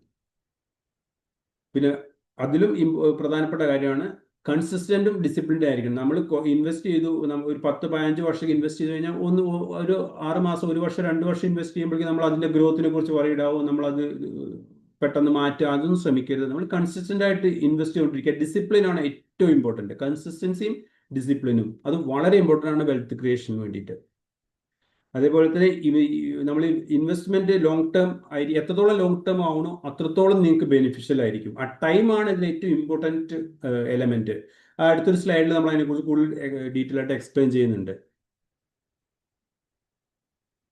ഓക്കെ, ഇനി ഇപ്പൊ നമ്മൾ ജസ്റ്റ് ഞാൻ കുറച്ച് ഫാസ്റ്റ് ആയിട്ട് പോകുന്ന വെച്ചാൽ ലാസ്റ്റ് നമുക്ക് ക്വസ്റ്റ്യൻ സെഷനിൽ നിങ്ങൾക്ക് വേറെ ഏതെങ്കിലും വേണമെന്നുണ്ടെങ്കിൽ നമുക്ക് തിരിച്ചു വന്ന് കൂടുതൽ എക്സ്പ്ലെയിൻ ചെയ്യേണ്ട പോയിന്റ്സ് എക്സ്പ്ലെയിൻ ചെയ്യാം. ഇനി നെക്സ്റ്റ് ആണ് റിട്ടയർമെന്റ് പ്ലാനിങ്. ഈ റിട്ടയർമെന്റ് പ്ലാനിങ് എന്ന് പറഞ്ഞാൽ നമ്മൾ പലപ്പോഴും യങ്സ്റ്റേഴ്സിനോട് ചോദിച്ചു കഴിഞ്ഞാൽ റിട്ടയർമെന്റിനൊക്കെ സമയം ഒരുപാടില്ലേ എന്നുള്ള മട്ടിൽ ഒരു വളരെ ഇതായിട്ടുള്ള കാര്യമാണ് പറയും. പിന്നെ ഒരു അത്ര സീരിയസ് അല്ലാത്ത മാതിരി പറയും. പക്ഷേ റിട്ടയർമെന്റ് ഏറ്റവും നേരത്തെ സ്റ്റാർട്ട് ചെയ്യുന്ന റിട്ടയർമെന്റ് പ്ലാനിങ്, അതിനുള്ള ഇൻവെസ്റ്റ്മെന്റ് അത് അത്രയും ചീപ്പായിരിക്കും നമുക്ക്. ഈ റിട്ടയർമെന്റ് പ്രത്യേകം എന്താ വെച്ചെങ്കിൽ അതൊരു ലോങ് പീരീഡ് ആണ്. ഈ പീരീഡ് ഇപ്പൊ നമ്മൾ എങ്ങനെ പോയാലും ഇപ്പൊ ഒരു 25 വയസ്സുള്ള ഒരാൾ ജോലിക്ക് ചെയ്ത് കഴിഞ്ഞാൽ അയാൾ ഒരു 30 വർഷം വർക്ക് ചെയ്ത് 55 വയസ്സിൽ റിട്ടേൺ ചെയ്തിട്ട് പിന്നെ ഒരു 25 വർഷം ജീവിക്കാന്ന് വിചാരിക്കും, 80 വയസ്സ് വരെ. അപ്പൊ അയാൾക്ക് 25 വർഷം സാലറി ഇല്ലാതെ അയാൾ ജീവിക്കണം. അയാൾക്ക് എക്സ്പെൻസ് ഉണ്ട്, പക്ഷെ സാലറി ഇല്ല. അതും എക്സ്പെൻസ് ഇൻക്രീസ് ചെയ്തുകൊണ്ടിരിക്കും. ഇൻഫ്ലേഷൻ കാരണം ലൈഫ് സ്റ്റൈൽ ഇൻഫ്ലേഷൻ ഉണ്ടായിരിക്കും. പിന്നെ ഹെൽത്ത് ഇഷ്യൂസ് ഒക്കെ വരുമ്പോഴൊക്കെ എക്സ്പെൻസ് കൂടിക്കൊണ്ടിരിക്കും. അപ്പൊ അത്രയും ആ സമയത്തേക്കുള്ള ഇൻകം നമ്മൾ കണ്ടുപിടിക്കുക എന്നുള്ളത് ഒരു വലിയ ടാസ്ക് ആണ്. അത് നമ്മൾ ഇപ്പൊ ഇവിടെ നോക്കുമ്പോൾ നമുക്ക് അറിയില്ലെങ്കിലും അത് ശരിക്കും റിയലി ഒന്നാമെന്ന് വെച്ചാൽ ആ ഒരു സമയം ആകുമ്പോഴേക്കും 60 വയസ്സൊക്കെ ആകുമ്പോഴേക്കും നമ്മൾ സൈക്കോളജിക്കലി നമ്മൾ കുറെ ഒന്ന് ഡൗൺ ആയിട്ടുണ്ടാവും. നമുക്ക് ഇത്ര ധൈര്യവും നമുക്കൊരു സെക്കൻഡ് ചാൻസ് ഇല്ല. നമുക്ക് ഇനി വീണ്ടും വർക്ക് ചെയ്തിട്ട് പൈസ അക്യുമുലേറ്റ് ചെയ്യാനുള്ള ഒരു അവസരമൊന്നുമില്ല. അപ്പൊ അത് നമ്മൾ ഇപ്പൊ തന്നെ പ്ലാൻ ചെയ്യണം. അത് അതിന്റെ ഈ റിട്ടയർമെന്റ് പ്ലാനിൽ നമ്മൾ ശ്രദ്ധിക്കേണ്ട കാര്യം എന്താ വെച്ചെങ്കിൽ ഇൻഫ്ലേഷൻ ആണ്. ഇൻഫ്ലേഷൻ ആണ് നമ്മൾ ഏറ്റവും വലിയ പ്രശ്നം ഉണ്ടാക്കുന്നത്. ഇപ്പൊ ഒരു എക്സാമ്പിൾ പറയുകയാണെന്ന് വെച്ചെങ്കിൽ ഇപ്പൊ നമുക്ക് 50,000 രൂപയ്ക്ക് കിട്ടാവുന്ന ഒരു സാധനം 50,000 രൂപ, അല്ലെങ്കിൽ നമ്മൾ ഒരു മാസം നമ്മൾ എക്സ്പെൻസ് 50,000 രൂപയാണെങ്കിൽ ഒരു 20 വർഷം കഴിഞ്ഞ് കഴിഞ്ഞാൽ ഒരു 6% ഇൻഫ്ലേഷൻ എടുക്കുകയാണെങ്കിൽ തന്നെ 1.5 ലാക്ക് ആയിരിക്കും. അപ്പൊ നിങ്ങൾ ആലോചിച്ച് നോക്കും, ഇപ്പൊ നിങ്ങൾ ഉള്ള ഒരാൾ 20 വർഷം കഴിഞ്ഞ് റിട്ടേൺ ചെയ്യുമെങ്കിൽ 50,000 ഇപ്പൊ വേണമെങ്കിൽ അപ്പൊ അത് 1.5 ലാക്ക് ആയിരിക്കും. പിന്നെ നിങ്ങൾ ഒരു 25 വർഷം ജീവിക്കും കൂടി ചെയ്യാന്ന് പറഞ്ഞു കഴിഞ്ഞാൽ അപ്പോഴേക്ക് 3 ലാക്സ് 4 ലാക്സ് നിങ്ങൾക്ക് മന്ത്ലി വേണ്ടി വരും. അപ്പൊ അത് വേണമെന്നുണ്ടെങ്കിൽ നിങ്ങൾ അപ്പോൾ ഒന്നും 60 വയസ്സെത്തി കഴിഞ്ഞാൽ നിങ്ങൾക്ക് ഒന്നും ചെയ്യാൻ പറ്റില്ല. നിങ്ങൾ ഇപ്പൊ തന്നെ ഏറ്റവും നേരത്തെ, ഇപ്പൊ പലരും ലേറ്റ് ആയിട്ടുണ്ടായിരിക്കും 50s എത്തിയിട്ടുണ്ടെങ്കിൽ കൂടി എത്രയും പെട്ടെന്ന് ചെയ്യാൻ പറ്റുന്നത് ചെയ്യാനുള്ളതാണ്. ഞാൻ നേരത്തെ പറഞ്ഞു മെഡിക്കൽ എക്സ്പെൻസ് നമ്മൾ എത്ര സേവ് ചെയ്ത് കഴിഞ്ഞാലും എത്ര പൈസ ഉണ്ടാവേണ്ട കാര്യമില്ല. മെഡിക്കൽ എക്സ്പെൻസ് എന്നുള്ള ഒരൊറ്റ സാധനം മതി നമ്മളെ എല്ലാ സേവിങ്സും ഇല്ലാതാക്കാൻ വേണ്ടിയിട്ട്. ഒരൊറ്റ കേസ് മതി. അപ്പോൾ നമ്മൾ ഒരു പ്ലാനിങ് ഇല്ല റിട്ടയർമെന്റിന് വേണ്ടിയിട്ട് നമ്മൾ അപ്രോച്ച് ചെയ്യാന്ന് പറയുന്നതിന് അർത്ഥം നമ്മളൊരു ഫൈനാൻഷ്യൽ ഡിപ്പെൻഡൻസ് ഉണ്ടാക്കുക എന്നുള്ളതാണ്. നമ്മൾ വിത്ത് ഒരു പ്ലാനിങ് ഇല്ലാതെ പോയി കഴിഞ്ഞാൽ നമുക്ക് കുട്ടികളെ ഡിപ്പെൻഡ് ചെയ്യേണ്ടി വരും. സംഭവം ശരിയാണ്, നമ്മളെ കുട്ടികളാണ്, നമ്മൾ ഡിപ്പെൻഡ് ചെയ്യുന്നത് തെറ്റുന്നില്ല. പക്ഷെ ഇന്നത്തെ കാലത്ത് എന്ന് പറഞ്ഞാൽ ഒന്നാമത് കുട്ടികൾ തന്നെ വേറെ ജിയോഗ്രഫിക്കലി വേറെ എവിടെയെങ്കിലുമൊക്കെ ആയിരിക്കും, അവർക്ക് അവരുടേതായ പ്രശ്നങ്ങൾ ഉണ്ടായിരിക്കും. പിന്നെ നിങ്ങൾ ഇപ്പോൾ 60-70 വയസ്സാവെന്ന് പറഞ്ഞാൽ ഈ പറയുന്ന കുട്ടികളും ഇതേമാതിരി 45-50 വയസ്സ് അവരുടെയും ലൈഫിൽ ഒരുപാട് കാര്യങ്ങൾ നടക്കുന്ന ഒരു ഏജ് ആയിരിക്കും. അവർക്കും ഒരു പരിധി ഉണ്ടായിരിക്കും. പിന്നെ എൻഡ് ഓഫ് ദ ഡേ നമ്മളെ കയ്യിൽ പൈസ ഉണ്ടെങ്കിൽ അപ്പോഴാണ് ഇപ്പൊ ബാങ്കിൽ ലോൺ കിട്ടണമെന്നുണ്ടെങ്കിൽ നമ്മൾ ആദ്യം ബാങ്കിന് പ്രൂവ് ചെയ്യണം നമ്മൾ പണക്കാരനാണെന്ന്, നമുക്ക് ഈ ലോൺ തിരിച്ചടയ്ക്കാൻ കഴിയുന്നു പ്രൂവ് ചെയ്യുന്നില്ലേ, അപ്പോഴേ ബാങ്ക് ലോൺ തരും. അതേമാതിരി തന്നെയാണ് അപ്പൊ മറ്റുള്ളവർ നമുക്ക് സഹായിക്കണം, നമ്മൾ എന്തെങ്കിലും ചെയ്തിടണമെങ്കിൽ അവർക്ക് തോന്നണം ഓക്കെ ഇവർക്ക് അത്യാവശ്യം പൈസ ഉണ്ട്, is capable to do it, അല്ല ഹാൻഡിൽ ഇറ്റ് എന്ന് തോന്നിക്കഴിഞ്ഞാൽ നമ്മൾ ഹെൽപ്പ് ചെയ്യും. ഇത് തന്നെയാണ് നമ്മളെ കുട്ടികളായാലും മറ്റുള്ളവരായാലും സംഭവിക്കുന്നത്. നമ്മൾ ഒരാളെ ഡിപ്പെൻഡ് ചെയ്യാന്ന് പറഞ്ഞു കഴിഞ്ഞാൽ അപ്പോൾ നമ്മൾ ഒരുപാട് സാക്രിഫൈസ് ചെയ്യേണ്ടി വരും. അല്ലെങ്കിൽ പിന്നെ നമ്മളുള്ള അസറ്റ്സ് നമ്മളുള്ളത് സെല്ല് ചെയ്യേണ്ടി വരും. ഈ അസറ്റ് സെല്ല് ചെയ്യാന്ന് പറഞ്ഞു കഴിഞ്ഞാൽ അത്ര ഈസി ഒന്നല്ല. ഇപ്പൊ നമുക്കൊരു ലാൻഡ് ഉണ്ട്, അത് സെല്ല് ചെയ്യാന്ന് പറയുന്നത് നമ്മളത് വിൽക്കാൻ വേണ്ടി ചെല്ലുമ്പോൾ, പ്രത്യേകിച്ചും ഈ ഒരു സമയത്ത് ഈ ഒരു പർപ്പസിലാണ് പോയി കഴിഞ്ഞാൽ നമ്മൾ വിചാരിക്കുന്ന പ്രൈസ് കിട്ടില്ല, നമ്മൾ വിചാരിക്കുന്ന ഒരു ലിക്വിഡിറ്റി സാധനത്തിൽ ഉണ്ടായിക്കൊള്ളുന്നില്ല. അല്ലെങ്കിൽ പിന്നെ അത് അത്രയും ഒരു പ്രൈം ഏരിയയിലുള്ള ഒരു പ്രോപ്പർട്ടിയോ അങ്ങനെയൊക്കെ ആണെന്നുണ്ടെങ്കിൽ ഓക്കെ, അതർവൈസ് അത് അത്ര ഈസി ആയിട്ടുള്ള കാര്യമല്ല.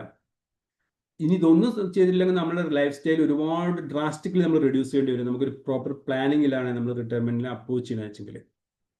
അപ്പോൾ ഈ ഒരു 5 എലമെന്റ്സ് ആണ് നമ്മൾ മെയിൻ ആയിട്ട് നമ്മൾ ഫൈനാൻഷ്യൽ ഏറ്റവും സ്ട്രോങ് ആയി മെയിൻ ആയിട്ട് വേണ്ട പില്ലേഴ്സ്. ഈ ഒരു കാര്യങ്ങളിൽ ഫോക്കസ് ചെയ്യുക എന്നുള്ളതാണ്. ഇനി നമുക്ക് പവർ ഓഫ് കോമ്പൗണ്ടിങ്ങിനെ കുറിച്ച് പറയാം. അതായത് ഇപ്പൊ നമുക്ക് ഈ ഒരു ടാർഗറ്റ് നമുക്ക് അച്ചീവ് ചെയ്യണമെന്നുണ്ടെങ്കിൽ ഇപ്പോൾ നമുക്കൊരു ഇപ്പൊ റിട്ടയർമെന്റ് ഇപ്പൊ നമ്മൾ പറഞ്ഞു ഇപ്പോൾ 50,000 ആണെച്ചെങ്കിൽ ഒരു 20 വർഷം കഴിഞ്ഞാൽ 1.5 ലക്ഷം രൂപ എന്ന് പറഞ്ഞാൽ ഈ എമൗണ്ട് കിട്ടണമെങ്കിൽ നമ്മൾ എന്ത് ചെയ്യണം, എങ്ങനെ ഇൻവെസ്റ്റ് ചെയ്യണം എന്നുള്ളതാണ്. അപ്പൊ അതിന് നമുക്ക് ഏത് തരത്തിലുള്ള ഇൻവെസ്റ്റ്മെന്റാണ് നല്ലതെന്നുള്ളത് ഒരു എക്സാമ്പിൾ പറയാം. അപ്പോൾ ഫോർ എക്സാമ്പിൾ പറയുകയാണെന്നുവെച്ചെങ്കിൽ 50 ലക്ഷം രൂപ 50,000 രൂപ എന്ന് പറഞ്ഞു കഴിഞ്ഞാൽ അത് 1.5 ലക്ഷം രൂപ എന്ന് പറഞ്ഞു കഴിഞ്ഞാൽ നമ്മൾ പറയുന്നത് 18 ലക്ഷം രൂപ. അതായത് നമുക്കൊരു വർഷം 18 ലക്ഷം രൂപ വേണം ഒരു റിട്ടയർമെന്റിൽ ഒരു വർഷം 20 വർഷം കഴിയുമ്പോഴേക്ക്. അപ്പോൾ ഐഡിയൽ സിനാരിയോയിൽ നമ്മൾ പറയാം പിന്നെ ഒരു 20 വർഷം വേണ്ട കോർപ്പസ് നമ്മൾ അക്യുമുലേറ്റ് ചെയ്യണം. അതായത് അപ്പോൾ 3.6 crore നമ്മൾ അക്യുമുലേറ്റ് ചെയ്ത് കഴിഞ്ഞാലേ ഉള്ളൂ നമുക്ക് ഈ 18 ലക്ഷം രൂപ ഒരു വർഷം യൂസ് ചെയ്യാൻ പറ്റുക നമ്മൾ റിട്ടയർമെന്റിന്. അപ്പൊ അതെങ്ങനെ നമുക്ക് അച്ചീവ് ചെയ്യാൻ, ഇപ്പോൾ ഒരു എക്സാമ്പിൾ 10,000 വെച്ചുള്ള ഒരു എക്സാമ്പിൾ ആണ് കേട്ടോ. പവർ ഓഫ് കോമ്പൗണ്ടിങ്ങും അതെങ്ങനെ SIP എങ്ങനെ വർക്ക് ചെയ്യുന്നുള്ളതിനെ കുറിച്ചൊരു എക്സാമ്പിൾ ആണ് നിങ്ങൾക്ക്. ഇതിലിപ്പോ ഫോർ എക്സാമ്പിൾ നമ്മൾ 5 വർഷത്തേക്ക് പിന്നെ മന്ത്ലി 10,000 വെച്ച് ഇടുകയാണ് 5 വർഷം. അപ്പൊ നമ്മൾ 6 ലാക്ക് ആയിരിക്കും നമ്മുടെ ഇൻവെസ്റ്റ്മെന്റ്.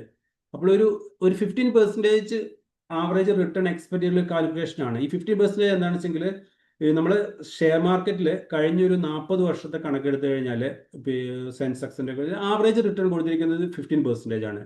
ചില വർഷങ്ങളിൽ 20-25 കൊടുത്തിട്ടുണ്ട്, ചില വർഷങ്ങളിൽ 10ഉം 5ഉം കൊടുത്ത വർഷമുണ്ട്. പക്ഷെ ഒരു ആവറേജ് കാൽക്കുലേഷൻ ആണ് 15. അതുകൊണ്ടാണ് 15% എടുത്തിരിക്കുന്നത്. അപ്പോൾ ടോട്ടൽ ഇൻവെസ്റ്റ്മെന്റ് 6 ലാക്ക് ആയിരിക്കും. നമ്മൾ അതിന്റെ അഡീഷണൽ ആയിട്ട് വെൽത്ത് ക്രിയേറ്റ് ചെയ്യുന്ന 2.96 ലാക്സ് ആയിരിക്കും. അപ്പോൾ ടോട്ടൽ വാല്യൂ 8.96 ലാക്സ് ആയിരിക്കും, 9 ലാക്സ് ആയിരിക്കും. അതുമാതിരി 10 വർഷമാണെന്നുണ്ടെങ്കിൽ നമ്മുടെ ഇൻവെസ്റ്റ്മെന്റ് ടോട്ടൽ വാല്യൂ 28 ലാക്സ് ആയിരിക്കും. 15 വർഷം ആകുമ്പോഴേക്കും അത് 68 ലാക്ക് ആയിട്ടുണ്ടാവും. 20 വർഷം കണ്ടിന്യൂസ് ആയിട്ട് നമ്മൾ മന്ത്ലി 10,000 ഇട്ട് കഴിഞ്ഞാൽ 1.51 crore ആയിട്ടുണ്ടാവും. അതേമാതിരി 25 വർഷം ആയി കഴിഞ്ഞാൽ 3.28 ആയിട്ടുണ്ടാവും. അപ്പോൾ നമ്മൾ നേരത്തെ പറഞ്ഞു 3.6 വേണം. അപ്പോൾ ഏകദേശം ഒരു 10,000 രൂപ വെച്ചിട്ട് ഒരു 25 വർഷം നമ്മൾ കണ്ടിന്യൂസ് ആയിട്ട് ഇൻവെസ്റ്റ് ചെയ്ത് കഴിഞ്ഞാലാണ് ഒരു 3.2 CR ഉണ്ടാവുന്നത്.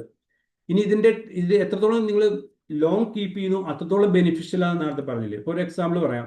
ഫസ്റ്റ് നമ്മൾ 5 വർഷത്തിന് 10 വർഷത്തിന്റെ ഇടയിൽ ഇൻവെസ്റ്റ് ചെയ്യുന്നത് 6 ലക്ഷം രൂപയാണ്. പക്ഷെ നമ്മൾ റിട്ടേൺ എന്ന് പറഞ്ഞു കഴിഞ്ഞാൽ 9 ലക്ഷത്തിൽ നിന്ന് 28 ലക്ഷമായി. അതായത് 19 ലക്ഷം അഡീഷണൽ നമുക്ക് റിട്ടേൺ ഉണ്ടായി. ഇനി 10 മുതൽ 15 വർഷം ആകുമ്പോൾ എഗെയിൻ നമ്മൾ 6 ലക്ഷം രൂപ അഡീഷണൽ ഇൻവെസ്റ്റ് ചെയ്യുമ്പോൾ നമ്മുടെ എക്സ്ട്രാ റിട്ടേൺ വരുന്നത് 40 ലക്ഷം രൂപയാണ്. ഇനി നിങ്ങൾ 15 മുതൽ 20 വർഷമാണെങ്കിലോ എഗെയിൻ 6 ലക്ഷം രൂപ, എക്സ്ട്രാ റിട്ടേൺ വരുന്നത് 83 ലക്ഷം രൂപയാണ്. ഈ എക്സ്ട്രാ റിട്ടേൺ എന്ന് പറയുന്നത് ഈ 15 വർഷത്തിൽ കിട്ടുന്ന 67 ലക്ഷത്തിൽ നിന്ന് 1.51 CRലേക്ക് മാറുന്നുണ്ട്. അതാണ് ഈ എക്സ്ട്രാ റിട്ടേൺ ആയിട്ട് വരുന്നത്. അതായത് ഇവിടെ നമ്മൾ 6 ലക്ഷം ഇൻവെസ്റ്റ് ചെയ്യുന്നു, പിന്നെ ഈ 5 വർഷത്ത് എക്സ്ട്രാ ഹോൾഡ് ചെയ്യുക മാത്രമാണ് ചെയ്യുന്നത്. അതേമാതിരി 20 മുതൽ 25 വർഷത്തെ 5 വർഷം കൊണ്ട് നിങ്ങളുടെ 83 ലക്ഷം രൂപ ഗ്രോ ചെയ്യുന്നത് അഡീഷണൽ ആയിട്ട് 1.51 CR ഗ്രോ ചെയ്യുന്നത് 3.28 ആയി. അതായത് അഡീഷണൽ 1.76 CR ആണ്. ഇത് നന്നായിട്ടൊന്ന് നോക്കിക്കോളൂ. അതായത് നിങ്ങൾക്ക് എത്രത്തോളം നിങ്ങൾ കൂടുതൽ ഹോൾഡ് ചെയ്യുന്നു അത്രത്തോളം നിങ്ങളുടെ റിട്ടേൺ കൂടാണ്. ഇതാണ് ഞാൻ നേരത്തെ പറഞ്ഞത്. ഇവിടെ മണി അല്ല ഇമ്പോർട്ടൻറ്റ് ഘടകം, ടൈമാണ്. നിങ്ങൾ എത്രത്തോളം ലോങ് ടേം ഇൻവെസ്റ്റ് ചെയ്യുന്നു അത്രത്തോളം നിങ്ങളുടെ റിട്ടേൺ കൂടും. ഇവിടെയാണ് ഈ പണം നിങ്ങൾക്ക് വേണ്ടി പണിയെടുക്കുന്നത്. നിങ്ങൾ ഒന്നും ചെയ്യുന്നില്ല. നിങ്ങളുടെ 6 ലക്ഷം രൂപ എല്ലാ 5 വർഷം കൂടുമ്പോൾ ആ 6 ലക്ഷം രൂപ നിങ്ങൾ മന്ത്ലി 10,000 വെച്ച് ഇൻവെസ്റ്റ് ചെയ്യുന്നു. വേറെ ഒന്നും നിങ്ങൾ ചെയ്യുന്നില്ല. വേറെ ഒന്നും നിങ്ങൾ അറിയേണ്ട കാര്യമില്ല. ഓട്ടോമാറ്റിക്കായിട്ട് ആ പണം നിങ്ങൾക്ക് വേണ്ടി വർക്ക് ചെയ്യുന്നു. ഇതിന് നിങ്ങൾക്ക് പ്രത്യേകിച്ച് ഒരു ഭയങ്കര എഡ്യൂക്കേഷൻ, ഭയങ്കര കാര്യങ്ങൾ പഠിക്കുകയോ ഒന്നും ചെയ്യേണ്ട കാര്യമില്ല. നിങ്ങൾക്ക് പ്രത്യേകിച്ച് ഒരു ബുദ്ധിമുട്ടില്ല. നിങ്ങളുടെ മൈൻഡ് സെറ്റ് മാറ്റണം. ലോങ് ടേം കൺസിസ്റ്റന്റ് ആയിട്ട് ഡിസിപ്ലിനോട് ചെയ്യണം. ഇത്ര മാത്രമേ ചെയ്യണം. നിങ്ങൾ വേറെ ഒന്നും ചെയ്യേണ്ട കാര്യമില്ല.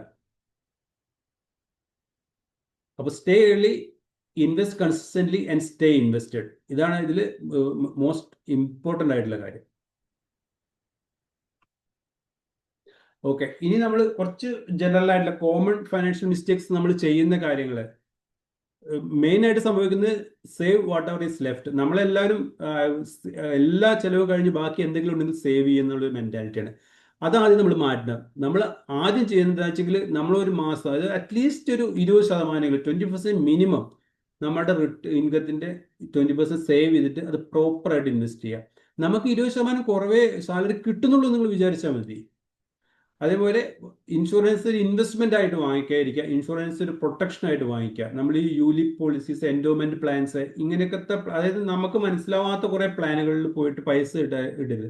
അത് പറയുമ്പോൾ റിട്ടേൺ ഭയങ്കര കൂടുതലായിട്ട് അവർ പറയും. പക്ഷേ അത് കൃത്യമായിട്ട് നിങ്ങൾ കാൽക്കുലേറ്റ് ചെയ്ത് കഴിഞ്ഞാൽ നിങ്ങൾക്ക് അറിയാം അത് ആ പറഞ്ഞ റിട്ടേൺ ഒന്നുമില്ല. 6%, 5% ഒക്കെ റിട്ടേൺ അതിൽ വരുന്നുള്ളൂ ഉള്ളത്. പിന്നെ ഡിലേ ഇൻവെസ്റ്റിംഗ്. നമ്മൾ അങ്ങനെ ഡിലേ ചെയ്തുകൊണ്ടേയിരിക്കും. ചെയ്യാം എന്ന് പറഞ്ഞ് നമ്മൾ ഡിലേ ചെയ്തുകൊണ്ടേയിരിക്കും. അങ്ങനെ അപ്പോൾ നമ്മൾ അത്രയും സമയം നമ്മൾ പണം നമുക്ക് വേണ്ടി വർക്ക് ചെയ്യുന്ന സമയമാണ് നമ്മൾ നഷ്ടപ്പെടുന്നത്. അപ്പോൾ നമ്മൾ ഡിലേ ചെയ്യുന്നത് ഒഴിവാക്കുക. പിന്നെ കൃത്യമായിട്ട് അത് മനസ്സിലാക്കി അതിനെക്കുറിച്ച് അറിയുന്ന ഒരാളെടുത്ത് ചോദിച്ച് അത് നമ്മൾ ചെയ്യാതിന് പകരം നമ്മൾ അവിടുന്ന് ഇവിടുന്നൊക്കെ ഫ്രണ്ട്സൊക്കെ അവിടെ ഇവിടെയൊക്കെ പറയുന്നത് കേട്ട് ജസ്റ്റ് ഫോളോ ചെയ്ത് അതൊക്കെ പലപ്പോഴും ഒരു ഇമോഷന്റെ പുറത്തും പിന്നെ അവര് ഒരു ഓവർ എക്സ്പെക്ടേഷൻ ഒക്കെ വെച്ചിട്ട് പറയുന്നതായിരിക്കും. അത് ചെയ്യാതിരിക്കുക. പിന്നെ റിട്ടയർമെന്റ് പ്ലാനിങ് ഇല്ലാതിരിക്കുക.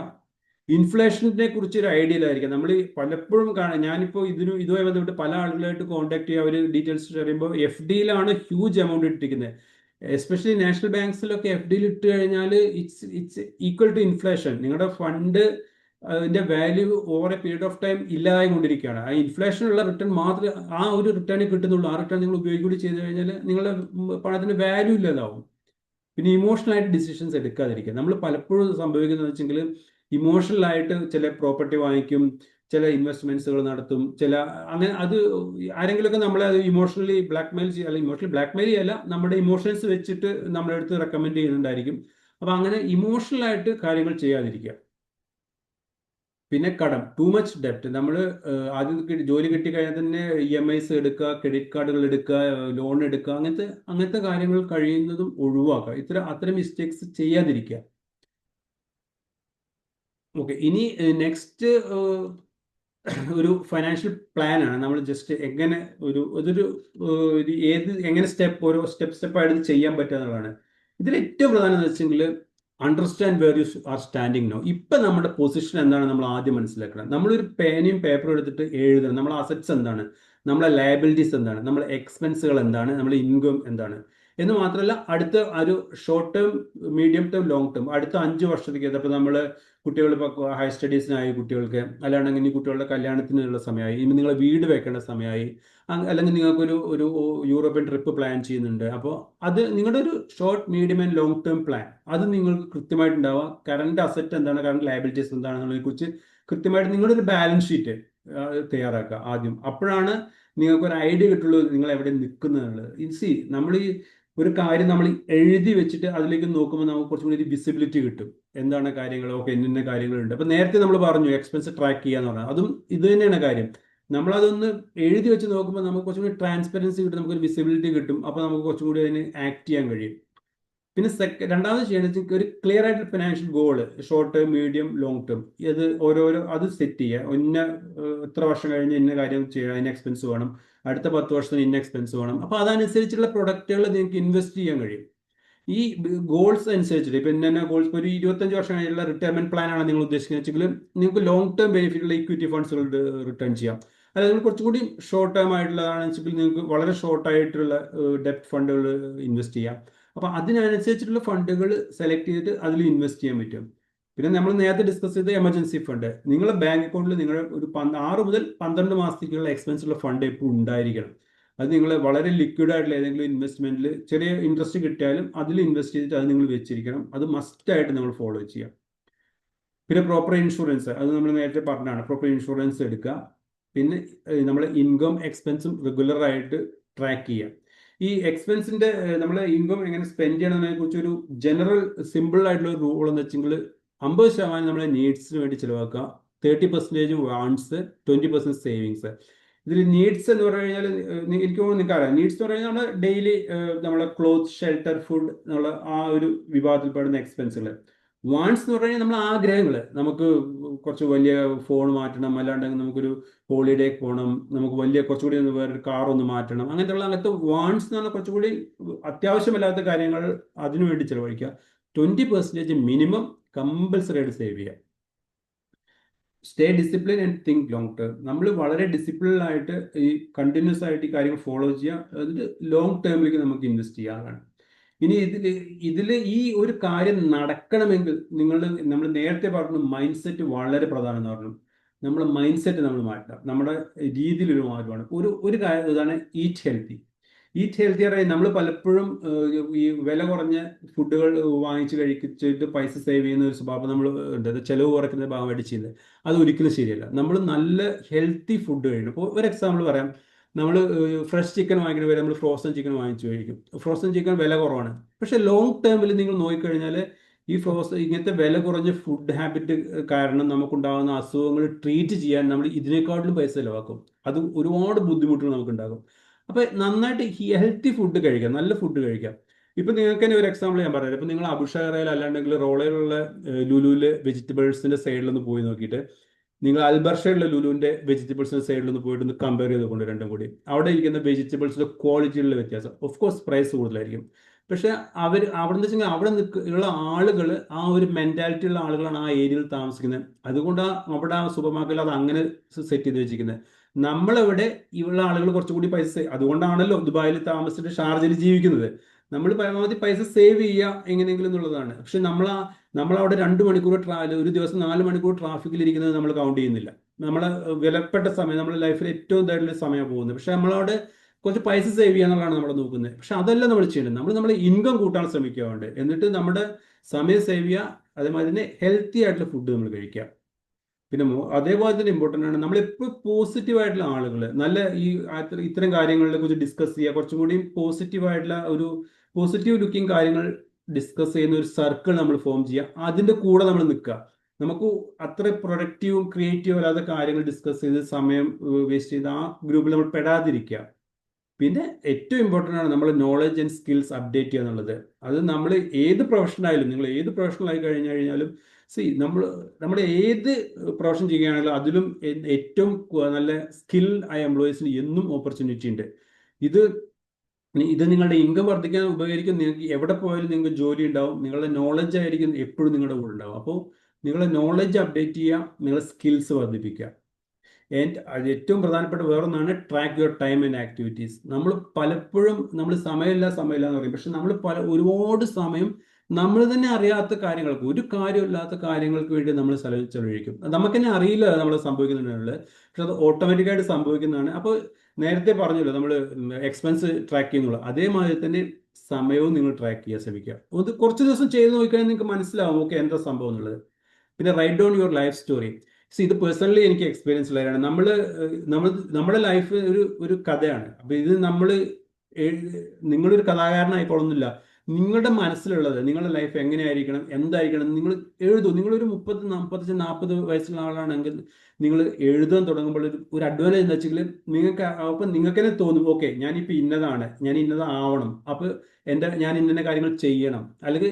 അല്ലെങ്കിൽ നിങ്ങൾക്ക് ഇങ്ങനെ ഒരു പ്ലാൻ ഒരു പക്ഷെ ഇപ്പം നിങ്ങളെ മനസ്സിലുണ്ടാവില്ല. നിങ്ങളൊരു എന്തെങ്കിലുമൊക്കെ ആവട്ടെ എന്നുള്ള മട്ടിലായിരിക്കും. പക്ഷെ നിങ്ങളൊരു സ്റ്റോറി, നിങ്ങളുടെ ലൈഫ് സ്റ്റോറി നിങ്ങളൊരു 65-70 വയസ്സ് കഴിഞ്ഞ് നോക്കുമ്പോൾ നിങ്ങൾ എന്ത് ചെയ്തു എന്ന് അപ്പം നോക്കിയിട്ട് നിങ്ങൾക്ക് കാര്യമില്ല. അപ്പം നിങ്ങൾക്ക് ഒന്നും ചെയ്യാൻ പറ്റില്ല. പക്ഷെ നിങ്ങൾ ഇപ്പം ചിന്തിക്കണം.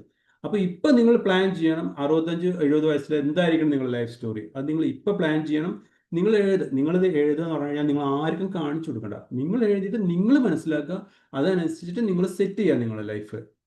Multiple source of income. ഇന്നത്തെ കാലത്ത് പറഞ്ഞു കഴിഞ്ഞാൽ ഓൺലൈനിൽ ഒരുപാട് കാര്യങ്ങൾ നടക്കുന്ന, നമുക്ക് ഇൻകം ജനറേറ്റ് ചെയ്യുന്ന സംഭവങ്ങളുണ്ട്. അപ്പോൾ നിങ്ങൾ ചെയ്യുന്ന ജോലി കൂടാതെ മൾട്ടിപ്പിൾ സോഴ്സ് ഓഫ് ഇൻകം ഉണ്ടാക്കാൻ ശ്രമിക്കുക. അതാണ് നേരത്തെ പറഞ്ഞ സ്കിൽ ഡെവലപ്മെന്റ്. ആ സ്കിൽ ഡെവലപ്മെന്റ്, അതിനെ പറ്റുന്ന സ്കിൽ ഡെവലപ്മെന്റ് ചെയ്യുക, പുതിയ ലാംഗ്വേജുകൾ പഠിക്കുക. അങ്ങനെ എന്തെങ്കിലും നിങ്ങൾക്ക് ഇഷ്ടപ്പെട്ട നിങ്ങളെ പാഷൻ എന്താ വെച്ചെങ്കിൽ അതിലൂടെ നിങ്ങൾ മൾട്ടിപ്പിൾ സോഴ്സ് ഓഫ് ഇൻകം ഉണ്ടാക്കാൻ ശ്രമിക്കുക. പിന്നെ പേഷ്യൻസ് ആൻഡ് ഡിസിപ്ലിൻ ഏറ്റവും ഇമ്പോർട്ടൻ്റ് ആണ്. നമ്മൾ ഡിസിപ്ലിൻ ആൻഡ് പേഷ്യൻസ് ആയിരിക്കുക എന്നുള്ളത്. അതാണ് നമുക്ക്. അതേപോലെ തന്നെ കൺസിസ്റ്റൻസി ആണ്. നിങ്ങൾ ഇന്റലിജന്റ് ആണോ എന്നതിനെക്കാട്ടും കൺസിസ്റ്റന്റ് ആണോ എന്നുള്ളതാണ് ഇമ്പോർട്ടൻ്റ്. കൺസിസ്റ്റൻസി ഉണ്ടെങ്കിൽ നിങ്ങൾക്ക് ഏത് ഗോളും അച്ചീവ് ചെയ്യാൻ പറ്റും.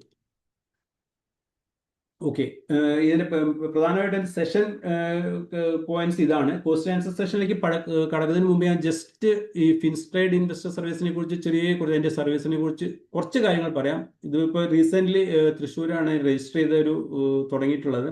അപ്പോൾ ഞാൻ തന്നെയാണ് സ്റ്റാർട്ട് ചെയ്തിട്ടുള്ളത്.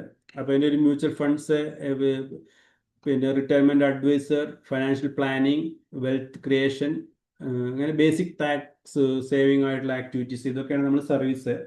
അപ്പോൾ ഇതിൻ്റെ കുറച്ച് സർട്ടിഫിക്കേഷൻസ് എല്ലാം ഇപ്പോൾ റീസെൻ്റ്ലി ഞാൻ പരീക്ഷ എഴുതിയിട്ടുണ്ടായിരുന്നു. അപ്പോൾ അതിൻ്റെ ബേസിലാണ് ഇത് ചെയ്തിട്ടുള്ളത്. അപ്പോൾ ഇത് ഫൈനൽ എനിക്ക് നിങ്ങൾക്ക് തരാനുള്ള മെസ്സേജ്, നിങ്ങൾ പണത്തിന് വേണ്ടിയിട്ട് നമ്മൾ കാലാകാലം വർക്ക് ചെയ്ത് നിൽക്കുക. Let the money work for you. ഈ പണം നിങ്ങൾക്ക് വേണ്ടി വർക്ക് ചെയ്യട്ടെ. നിങ്ങൾക്ക് ഒരു 45-50 വയസ്സ്, ഇനിയിപ്പോൾ നിങ്ങളിപ്പോൾ 50 വയസ്സ് ആളുകളെ കുറിച്ചല്ല ഞാൻ പറയുന്നത്. അങ്ങനെയാണെങ്കിൽ കൂടി ഒരു നെക്സ്റ്റ് 5 ഇയേഴ്സിനുള്ളിലെങ്കിലും റിട്ടയർമെന്റ് ചെയ്യാൻ എന്താ ചെയ്യുക, എങ്ങനെ ചെയ്യണം എന്നുള്ളതിനെ കുറിച്ച് നിങ്ങൾ പ്ലാൻ ചെയ്യുക. അതിന് എന്തെങ്കിലും നിങ്ങൾക്ക് പേഴ്സണൽ ആവശ്യമുണ്ടെങ്കിൽ എനിക്ക് പേഴ്സണലി കോൺടാക്ട് ചെയ്ത് കഴിഞ്ഞാൽ ഞാനത് നിങ്ങൾക്ക് നിർദ്ദേശം നൽകുക. നമുക്ക് അത് എങ്ങനെ ചെയ്യാമെന്നെ കുറിച്ച് പ്ലാനിങ് ചെയ്യാം, കുഴപ്പമില്ല. അപ്പോൾ ഈ എല്ലാ കാലവും പണത്തിന് വേണ്ടി വർക്കില്ല. സ്മാർട്ട് വർക്കിംഗ് ആണ് ഇപ്പോൾ വേണ്ടത്, ഹാർഡ് വർക്കിംഗ് ഇല്ല. ഹാർഡ് വർക്കിങ്ങിന്റെ കാലമൊക്കെ കഴിഞ്ഞു. ഇപ്പോൾ സ്മാർട്ട് വർക്കിംഗ് ആണ് നമ്മൾ ആവശ്യമുള്ളത്. Fly above the negativity. നെഗറ്റീവായിട്ടുള്ള ഒരുപാട് സംഭവങ്ങൾ നമ്മുടെ നാലുപേർ സംഭവിക്കും. ഒരുപാട് കാര്യങ്ങൾ ഉണ്ടാവും, പലതും പക്ഷെ നമ്മൾ അതിൻ്റെയൊക്കെ മുകളിൽ പോയിട്ട് നമ്മൾ പോസിറ്റീവായിട്ട് തിങ്ക് ചെയ്യുക. പോസിറ്റീവ് ഒരു അപ്രോച്ച് നമുക്ക് ഉണ്ടായിരിക്കുക. അപ്പോൾ തന്നെ നമ്മുടെ സ്ട്രെസ് കുറയും, നമ്മുടെ ലൈഫ് ക്വാളിറ്റി വർദ്ധിപ്പിക്കും. അത് തന്നെ മതി, ഇനഫ്. അപ്പോൾ തന്നെ നമ്മുടെ ആ ഒരു ഹെൽത്ത് ലെവൽ തന്നെ ഇമ്പ്രൂവ് ആകുമ്പോൾ തന്നെ നമുക്ക് തന്നെ ഒരു കോൺഫിഡൻസ് തോന്നും. ഓക്കെ, ഇത്രയാണ് എനിക്ക് പറയാനുള്ളത്. ഇനിയിപ്പോൾ നമുക്ക് ക്വസ്റ്റ്യൻ സെഷൻ എന്തെങ്കിലും ക്വസ്റ്റ്യൻസ് ഉണ്ടെങ്കിൽ നമുക്ക് ഹാൻഡിൽ ചെയ്യാം. രാജശ്രീ. നമുക്ക് എല്ലാവർക്കും നമസ്കാരം. അപ്പോൾ ഇത് നമുക്ക് ക്വസ്റ്റ്യൻസിലേക്ക് കടക്കുന്നതിനേക്കാളും മുമ്പായിട്ട് ഒരു കാര്യം കൂടി പറയാനുണ്ടായിരുന്നു. പറയൂ. മുരളിജി, ഞാൻ കുറച്ച് ആൾക്കാരെ പരിചയപ്പെടുത്താൻ ഉദ്ദേശിക്കുന്നുണ്ട്. അതായത് നമ്മുടെ ഈ ഒരു വർക്കിന്റെ പിന്നില് കുറെ ആൾക്കാരുടെ ഡെഡിക്കേഷൻ ഉണ്ട്. ഞങ്ങളുടെ ഒരു ഗ്രൂപ്പ് ഉണ്ട്, അവരെ കുറെ ഡെഡിക്കേഷൻ ഉണ്ട്. അത് ഒരാള് നമ്മള് സേവാ പ്രമുഖാണ്, പ്രദീപ് ജി, മാന്നാർ പ്രദീപ് ജി. അറിയാവുന്നതാണല്ലോ ഗ്രൂപ്പിൽ. പുള്ളിക്കാരനെ ആഡ് ചെയ്യാൻ വരാൻ പറ്റിയില്ല എന്നാണ് തോന്നുന്നത്. പുള്ളിക്കാരൻ വേറൊരു മീറ്റിങ്ങുകളുണ്ട്, വരാൻ പറ്റിയില്ല എന്ന് തോന്നുന്നു. Okay okay. ആ അതുപോലെ തന്നെ രജിത് കുമാർ, അത് മുമ്പത്തെ മീറ്റിങ്ങുകളിലൊക്കെ പരിചയപ്പെട്ടിട്ടുണ്ടാവും. Okay okay. ആ. പിന്നെ അതുപോലെ രാജേഷ് ഉണ്ട്, ഒരു സഫാരി സമിതിയാണ്. രാജേഷ് പൊട്ടേക്കാട്. അതെ അതെ അതെ. അതുപോലെ രാഗീവ് എന്ന് പറഞ്ഞിട്ട് നമ്മുടെ നെസ്റ്റോയിൻ ഉണ്ട്. ആ രാഗിയെ എനിക്കറിയാം, ഋതുരാജിന്റെ ഫാദർ. ആ, എക്സാക്ട്ലി. അതെ. കാരണം ഋതുരാജ് പിന്നെ ഫുട്ബോള് മനോജിനെ നമ്മൾ നമ്മൾ പരിചയപ്പെട്ടതാണ്, നേരത്തെ നേരത്തെ പരിചയപ്പെട്ടു. പരിചയപ്പെട്ടു. ആ അതെ. പിന്നെ നമ്മുടെ രാജൻ ജി എന്ന് പറഞ്ഞിട്ട് നമ്മുടെ ഇതില് തന്നെ സേവപ്രമുഖാണ്. ഓക്കെ പിന്നെ രാകേഷ് അല്ലഹലിന്ന്, രാകേഷ് പുള്ളി എന്ന് പറഞ്ഞിട്ടുണ്ടെങ്കിൽ പുള്ളി ഇതിലുണ്ടെന്ന് തോന്നുന്നു കേട്ടോ. രാകേഷ് ഓക്കെ പുള്ളി ഇതിലെ കുറെ കാര്യങ്ങളൊക്കെ ചെയ്തു വെച്ചിട്ടുണ്ട്. റിട്ടയർമെന്റിന്റെ വേണ്ട കുറെ കാര്യങ്ങളൊക്കെ ചെയ്യാനൊക്കെ ശ്രമിച്ചിട്ടുണ്ട്. ഓക്കെ ഓക്കെ വളരെ ഇൻട്രസ്റ്റിംഗ് ആയിട്ടുള്ള ഒരാളാണ്. അപ്പൊ അങ്ങനെ. പിന്നെ നമ്മളെ സുനിൽ സുബ്രഹ്മണ്യം എന്ന് പറഞ്ഞ ഞങ്ങളെ തന്നെ ഗ്രൂപ്പിലുള്ള ഒരാളുണ്ട്. ഓക്കെ പുള്ളി ഓക്കെ പക്ഷെ ഇതിൽ വന്നിട്ടില്ല എന്നാണ് തോന്നുന്നത്. ഇപ്പൊ ഇതിൽ എത്താൻ പറ്റിയില്ല എന്ന് തോന്നുന്നു. അപ്പൊ ഇത്രയും ഓക്കെ. ആൾക്കാരുടെ കൂട്ടായ ശ്രമത്തോടു കൂടിയാണ് വെരി ഇങ്ങനെ ഒരു ഗുഡ്. സെഷൻ ഇതൊരു നമുക്ക് ഇതൊരു കൊണ്ടുവരാൻ സ്റ്റാർട്ടിംഗ് ആയിട്ട് പറ്റിയത്. നോക്കിയാൽ മതി നമുക്ക്. ഇത്ര ആൾക്ക് തന്നെ നല്ലൊരു ആൾ നമ്പേഴ്സ് ആണ്. ഇതിന് വെരി ഗുഡ് ആണ്, കുഴപ്പമൊന്നുമില്ല. പിന്നെ ഇതൊരു തുടക്കമാക്കി കഴിഞ്ഞാൽ മതി നമുക്ക്. ഇതൊരു ഫസ്റ്റ് സ്റ്റേജ് മാത്രമാണ്. ഇനി ഇതൊന്നും നമ്മൾ ഇത് ചെയ്ത് ഇംപ്ലിമെന്റ് ചെയ്ത് മുന്നോട്ട് കൊണ്ടുപോകണം. അപ്പൊ എന്തെങ്കിലും ചോദ്യങ്ങൾ ഉണ്ടെങ്കിൽ, നിങ്ങൾക്ക് എന്തെങ്കിലും അഭിപ്രായം ഉണ്ടെങ്കിൽ നമുക്ക് ഷെയർ ചെയ്യാം. അപ്പോൾ ഞാൻ എൻ്റെ ഒരു ഇതിൽ തന്നെ എക്സ്പീരിയൻസ് നമുക്ക് വെച്ച് കുറച്ച് പറഞ്ഞതാണ്. കാര്യങ്ങൾ നമുക്ക് ഇനി അടുത്തൊരു സെഷനിലേക്ക് വെക്കേണ്ട കുറെ കാര്യങ്ങളുണ്ട്. ഒന്നാമത്തെ, എമർജൻസി ഫണ്ട് എങ്ങനെ ഇൻവെസ്റ്റ് ചെയ്യാം എന്നുള്ളതിനെ കുറിച്ചിട്ട് ഡീറ്റെയിൽ ആയിട്ട് നമുക്കൊന്ന് നോക്കേണ്ട കാര്യങ്ങളുണ്ട്. നമുക്കിപ്പോ ആ പറഞ്ഞ 5 ഫൗണ്ടേഷൻ ഉണ്ടല്ലോ, അപ്പോ അതിലെല്ലാം ഡീറ്റെയിൽ ആയിട്ട് സെഷൻസ് വേണ്ടതാണ്. പക്ഷെ അതിനെന്തൊരു വിഷയം എന്താ പറയുക ശരി രാജേഷ്, അത് ജനറലി നമുക്ക് ആ സെഷൻ എടുക്കാം. പക്ഷേ ഈ റിസ്ക് പ്രൊഫൈലിംഗ് എന്നൊരു സംഭവമുണ്ട്. അതായത് ഇതിപ്പോ ഓരോരുത്തർക്കും, നമ്മളിപ്പോ ഒരു ഡോക്ടറെ അടുത്ത് പോയിട്ട് കണ്ട് മരുന്ന് വാങ്ങിക്കുന്ന മാതിരിയാണ്. അതായത് ഓരോ ആളുടെയും നമ്മൾ ആദ്യം റിസ്ക് പ്രൊഫൈൽ നോക്കണം. ഇപ്പോൾ ഇതിലിപ്പോ ഒരു 30-35 വയസ്സുള്ള ഒരാളെടുത്ത് പറയുന്ന മാതിരി അല്ല ഇപ്പൊ നമ്മളൊരു 50 വയസ്സ് കഴിഞ്ഞ ആളെടുത്ത് നമ്മൾ പറയാം. അവർ ആ പ്രൊഡക്റ്റ് അല്ല നമ്മൾ 50 വയസ്സ് ആളുകൾ കൊടുക്കുക. കാരണം എന്താ വെച്ചെങ്കിൽ ഈ 30-35 വയസ്സുകാരന് കുറച്ചും കൂടി സമയമുണ്ട്, അവർ കുറച്ചും കൂടി റിസ്ക് എടുക്കാം, കുറച്ചും കൂടി ഒരു ഇതുണ്ട്. പക്ഷെ 50 വയസ്സ് കഴിഞ്ഞ ആള് കുറച്ചുകൂടി വലിയ റിസ്ക് എടുക്കാനുള്ള സമയം കുറവാണ്. അവരുടെ റിസൾട്ട് പെട്ടെന്നുള്ള ആ ടൈപ്പ് പ്രൊഡക്റ്റ് അവർക്ക് പറ്റുള്ളൂ. അപ്പോൾ ഇത് ജനറലി നമ്മൾ സെഷൻ എടുക്കുമ്പോൾ ജനറൽ ആയിട്ട് പറഞ്ഞു പോകാൻ പറ്റുള്ളൂ. പക്ഷേ ഡിസിഷൻ എടുക്കുന്നതിന് മുമ്പ് ഐഡിയലി ഒരു 1-to-1 സെഷൻ നടന്ന് കുറച്ചും കൂടി പേഴ്സണലൈസ് ചെയ്തിട്ട് ചെയ്യുന്നതാണ് ബെറ്റർ. എങ്കിലും ജനറൽ ആയിട്ട് നമുക്ക് സെഷൻ എടുക്കാം. അപ്പോൾ ഈ ലിക്വിഡ് ഫണ്ട്സ് നമുക്ക് അത് എവിടെ ഇൻവെസ്റ്റ് ചെയ്യണം എന്നുള്ള കാര്യങ്ങളും അതൊക്കെ നമുക്ക് ചെയ്യാം. ഞാൻ ജനറലി ഇപ്പോൾ ഒരു എക്സാമ്പിൾ പറയാന്ന് വെച്ചാൽ, ഇപ്പോൾ UAE-ലാണെന്നുവെച്ചെങ്കിൽ നിങ്ങൾക്ക് ലിക്വിഡ് ഫണ്ട്സ് നിങ്ങൾക്ക് നാഷണൽ ബോണ്ട്സിൽ ഇൻവെസ്റ്റ് ചെയ്യാം. നാഷണൽ ബോണ്ട് ചെറിയ ഇൻട്രസ്റ്റ് ഉള്ളെങ്കിലും ഭാഗ്യമാണെങ്കിൽ നിങ്ങൾക്ക് അത് കൂടുതൽ പൈസ എന്തെങ്കിലും കിട്ടും ചെയ്യും. അറ്റ്ലീസ്റ്റ് അത് സേഫ് ആയിട്ട് ഇരിക്കും. അപ്പോൾ അങ്ങനത്തെ കാര്യങ്ങളൊക്കെ ഇപ്പോൾ അവിടെ ഉള്ളവരെ സംബന്ധിച്ചിടത്തോളം ഏറ്റവും അഡ്വാൻറ്റേജ് നാഷണൽ ബോണ്ട്സ് തന്നെ ആയിരിക്കും ഈ ലിക്വിഡ് ഫണ്ട്സ് ഒക്കെ ഇടാൻ വേണ്ടിയിട്ട്. എനിക്ക് അതുപോലെ നിങ്ങളുടെ തന്നെ എല്ലാവരും നമ്മള് പറയാനുള്ളത് ഹെൽത്തിന്റെ സേവിങ്സിന്റെ ഒക്കെ കാര്യത്തിൽ. കാലം കഴിഞ്ഞിരിക്കുന്നു. ഏഹ് അതുപോലെ തന്നെ നമ്മളെ സേവിങ്സിന്റെ ഒക്കെ കാലം കഴിഞ്ഞിരിക്കുന്നത്. ഇപ്പോൾ എല്ലാം ഇൻവെസ്റ്റിംഗ് ആണ് അത്യാവശ്യം സേവിങ്സ് വേണ്ടത്. എന്ന് പറഞ്ഞാൽ ഒരു കാര്യമില്ല. ഇൻഫ്ലേഷൻ 2 ടൈപ്പാണ്. ഇൻഫ്ലേഷൻ ഉണ്ട്, പിന്നെ ലൈഫ് സ്റ്റൈൽ ഇൻഫ്ലേഷൻ ഉണ്ട്. ഇത് രണ്ടും കൂടി മീറ്റ് ചെയ്യാൻ സേവിങ്സ് പറ്റില്ല. ഒരു സിമ്പിൾ എക്സാമ്പിൾ ഞാൻ പറയാം. ഇപ്പൊ നമ്മൾ FD എന്തുകൊണ്ട് നിങ്ങൾ മാർക്കറ്റ് ലിങ്ക്ഡ്, അതായത് ഷെയർ മാർക്കറ്റിലേക്ക് പ്രൊഡക്റ്റിൽ ഇടണമെന്ന് പറയാൻ കാരണം വെച്ചെങ്കിൽ, ഇപ്പോൾ നമ്മൾ എപ്പോഴും കംപ്ലൈന്റ് ചെയ്യുന്ന ഒരു കാര്യമാണ്, പിന്നെ എണ്ണയ്ക്ക് വില കൂടി, അല്ലാണ്ട് ആ സാധനത്തിലോടി റിലയൻസിന് ലാഭം ഉണ്ടാക്കി, അല്ലെങ്കിൽ അദാനിക്ക് കൊള്ളാം, അദാനിക്കാണ് ലാഭം. നമ്മൾ എന്തിനാ അങ്ങനെ പറയാം? നമ്മൾ ഒരു കാര്യം ചെയ്യാം, നമ്മൾ റിലയൻസിന്റെ ഒരു ഷെയർ എടുത്തിടാം, നമ്മൾ അദാനിയുടെ കമ്പനിയുടെ 2 ഷെയർ എടുത്തിടാം. അദാനിക്ക് ലാഭം കിട്ടുമ്പോൾ നമുക്കും കിട്ടുമല്ലോ. ഇപ്പൊ നമ്മളുടെ പ്രശ്നം എന്താണ്? ഇപ്പൊ നമുക്ക് പിന്നെ ഒരു ചായപ്പൊടിയുടെ വില കൂടുന്നു. ഈ ചായപ്പൊടിയുടെ വില കൂടുമ്പോൾ അത് ലാഭം ഉണ്ടാക്കുന്ന ആരാണ്? ആ കമ്പനിക്കാരാണ്. ആ കമ്പനിയുടെ ഒരു ഷെയർ നമ്മൾ എടുത്തു കഴിഞ്ഞാൽ കമ്പനിക്ക് കിട്ടുന്ന പ്രോഫിറ്റിന്റെ ഷെയർ നമുക്കും കിട്ടും. അപ്പൊ നമ്മൾ അവിടെയാണ് നമ്മൾ ഇൻഫ്ലേഷനെ ബീറ്റ് ചെയ്യുന്നത്. നമ്മൾ ഇത് വിൽക്കുന്നവനെ തന്നെ നമ്മൾ വാങ്ങിക്കുകയാണ്. അപ്പൊ അവൻ വില കൂട്ടി വിൽക്കുമ്പോൾ നമുക്കും അതിന്റെ ബെനിഫിറ്റ് കിട്ടുന്നു. അപ്പോൾ സേവിങ്സിൽ ആക്ച്വലി നമ്മൾ കൂട്ടായ്മ കൂടെ കുറെ കാര്യങ്ങൾ ചെയ്യാൻ ഉദ്ദേശിക്കുന്ന ഇങ്ങനെയുള്ള നോളജുകൾ ഷെയർ ചെയ്യുക എന്നുള്ളതാണ്. തീർച്ചയായിട്ടും. പക്ഷെ രാജേഷ്, ഞാൻ പറയുന്നത് നിങ്ങളൊരു ചാലഞ്ച് എടുക്കേണ്ടതിനേക്കാളും ഇപ്പൊ ഈ ഹെൽത്ത് ആണ് പ്രധാനപ്പെട്ട ഒരു വിഷയം, ഏറ്റവും വലിയ പ്രശ്നം. അപ്പോൾ ആദ്യം നിങ്ങൾ ഒരു മെഡിക്കൽ ചെക്കപ്പ് നടത്തിയിട്ട് എല്ലാവരും ഷുഗറും കൊളസ്ട്രോളും കൺട്രോൾ ആണെന്നുള്ളതിലൊരു അത് ഒന്ന് ചെയ്യും. അത് കാരണം നിങ്ങളുടെ ഫണ്ട് പൈസ ലൈഫ് ക്വാളിറ്റി പോകുന്നത്, ഭാവിയിൽ നിങ്ങൾ ഏറ്റവും കൂടുതൽ സ്പെൻഡ് ചെയ്യാൻ പോകുന്നത്. ഇപ്പൊ എൻ്റെ ഒരു ഫ്രണ്ട് ഉണ്ട്, നാട്ടിലുള്ളവനാണ്. പുള്ളി എൻ്റെ അടുത്ത് പറഞ്ഞത് 6000 രൂപ ഒരു മാസം മരുന്നിന് ചിലവാക്കുന്നുണ്ട്. ഇവൻ്റെ അടുത്ത് ഞാൻ കാല് പിടിച്ചിട്ട് നീ ഒരു 1000 രൂപയുടെ SIP എന്ന് പറഞ്ഞാൽ അവൻ ചെയ്യാറില്ല. ഇതിന് അവൻ്റെ അടുത്ത് ഇപ്പോൾ 6,000 രൂപ അവന് മന്ത്ലി മെഡിസിന്, ഷുഗറും കൊളസ്ട്രോൾ BP ഒക്കെ ഉണ്ടെന്ന് പറഞ്ഞു. അപ്പോൾ ഈ 6,000 രൂപ നിങ്ങൾ ഇപ്പം നേരെ നമ്മൾ 10,000 രൂപ 25 വർഷം ഇൻവെസ്റ്റ് ചെയ്യാത്ത കഥ പറഞ്ഞു. ഈ 6,000 രൂപ നിങ്ങൾ ഇൻവെസ്റ്റ് ചെയ്ത് കഴിഞ്ഞാൽ നിങ്ങൾക്ക് ഒരു 10-20 വർഷം ഇൻവെസ്റ്റ് ചെയ്ത് കഴിഞ്ഞാൽ നിങ്ങൾക്ക് എത്ര എമൗണ്ട് ഉണ്ടാക്കാം? 10-60 ലക്ഷം രൂപ നിങ്ങൾക്ക് ഉണ്ടാക്കാൻ പറ്റുന്നുണ്ടാവും. മുരളിജി, അപ്പൊ ഇതിൽ ഏറ്റവും തമാശയായിട്ടുള്ള ഒരു കാര്യം കൂടി ഉണ്ട്.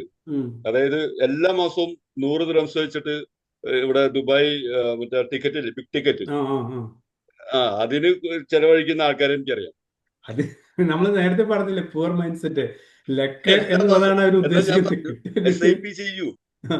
SIP ചെയ്തിരുന്നെങ്കിൽ നിങ്ങൾ ഇന്ന് ലക്ഷപ്രഭുവാണ്. അതെ. അത് ചെയ്യില്ല.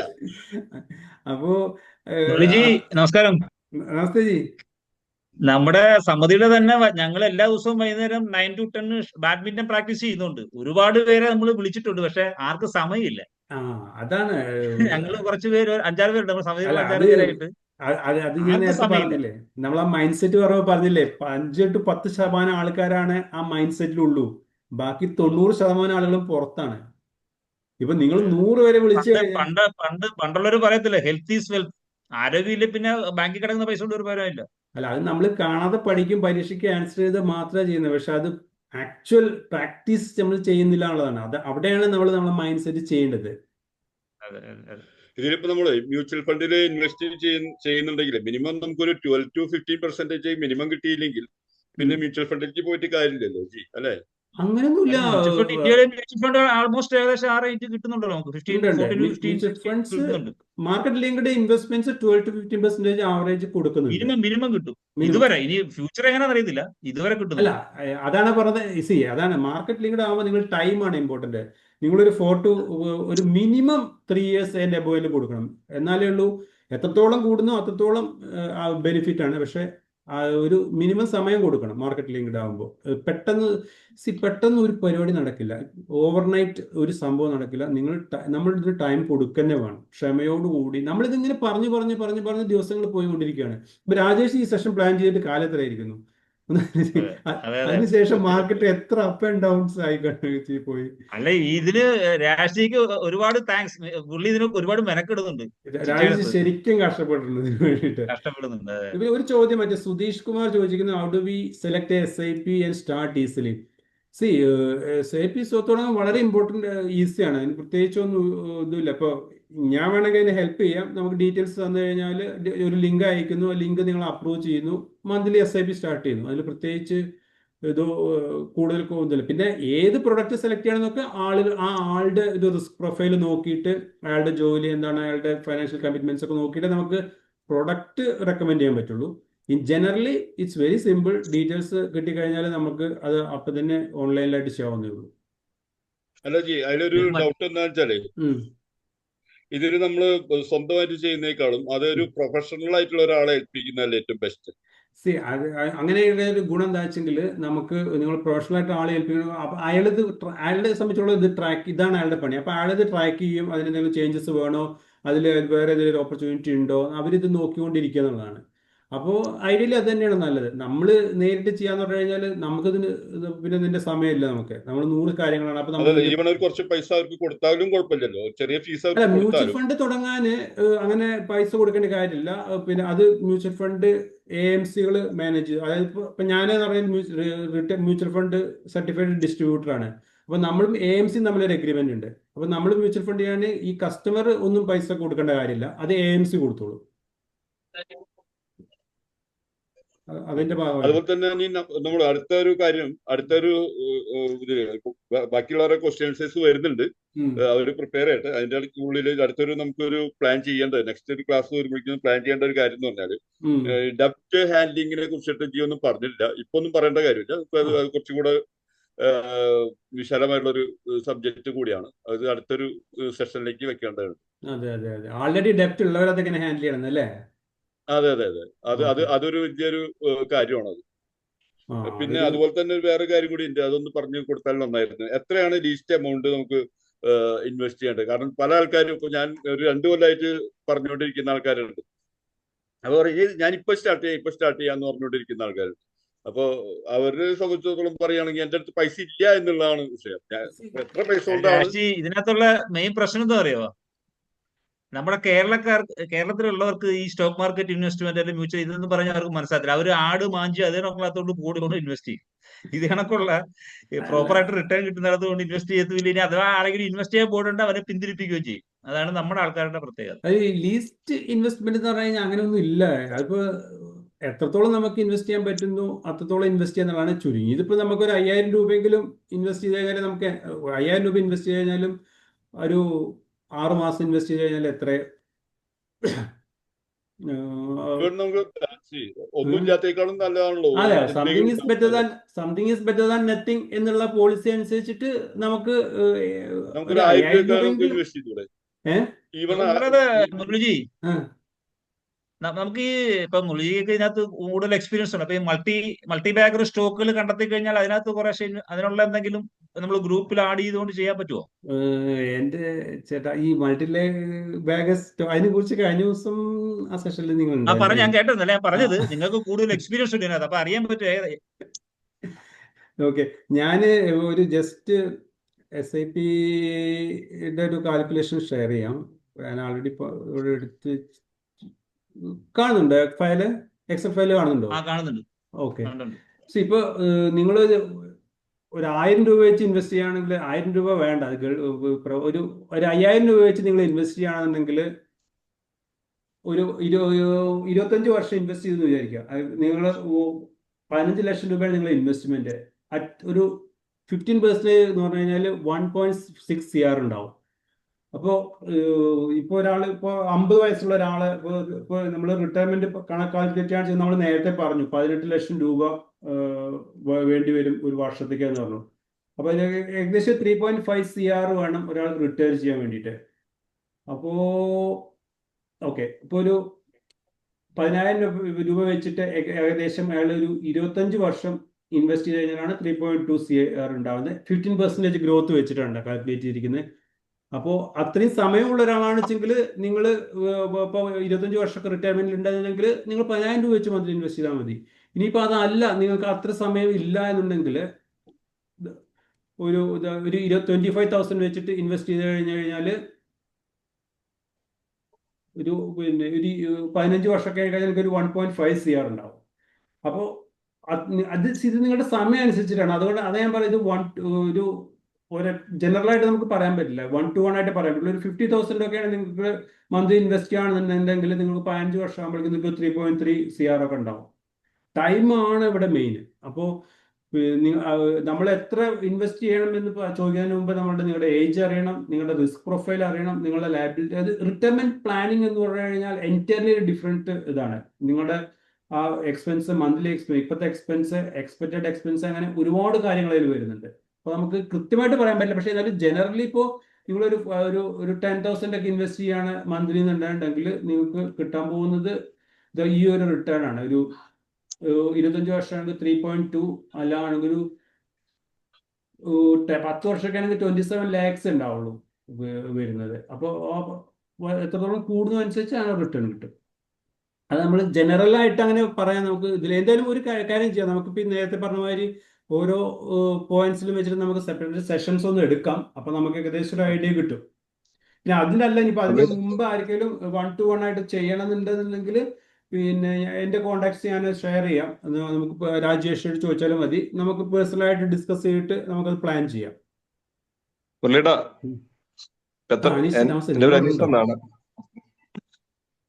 ഞാൻ എൻ്റെ ഒരു എക്സ്പീരിയൻസ് ഷെയർ ചെയ്യാം.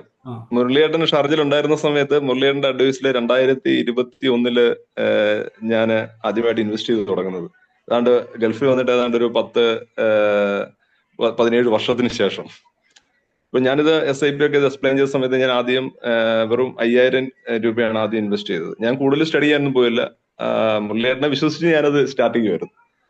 അപ്പൊ കഴിഞ്ഞ ദിവസം ഞാൻ മുരളിയേട്ടൻ അത് ഷെയർ ചെയ്യുകയും ചെയ്തു. കഴിഞ്ഞ ദിവസം ഇത്രയും മാർക്കറ്റ് ഡൗൺ ആയി, ഇത്രയും ഇഷ്യൂസ് ഉള്ള സമയത്ത് ഞാൻ എന്റെ പോർട്ട്ഫോളിയോ ചെക്ക് ചെയ്യുന്ന സമയത്ത് എന്റെ ഗ്രോത്ത് എന്ന് പറഞ്ഞത് 27% ആണ്. 27% ഇപ്പോഴും ഉണ്ട് സ്റ്റിൽ. ഓക്കെ, പക്ഷെ ഞാനതിൽ ചെയ്തത് എത്ര രൂപ വെച്ച് ഇൻവെസ്റ്റ് ചെയ്യണമെന്ന് നിങ്ങൾ ചോദിച്ചു. ഞാൻ ഇൻവെസ്റ്റ് ചെയ്യുന്നത് ആദ്യം സ്റ്റാർട്ട് ചെയ്ത് 5000 ആണ്.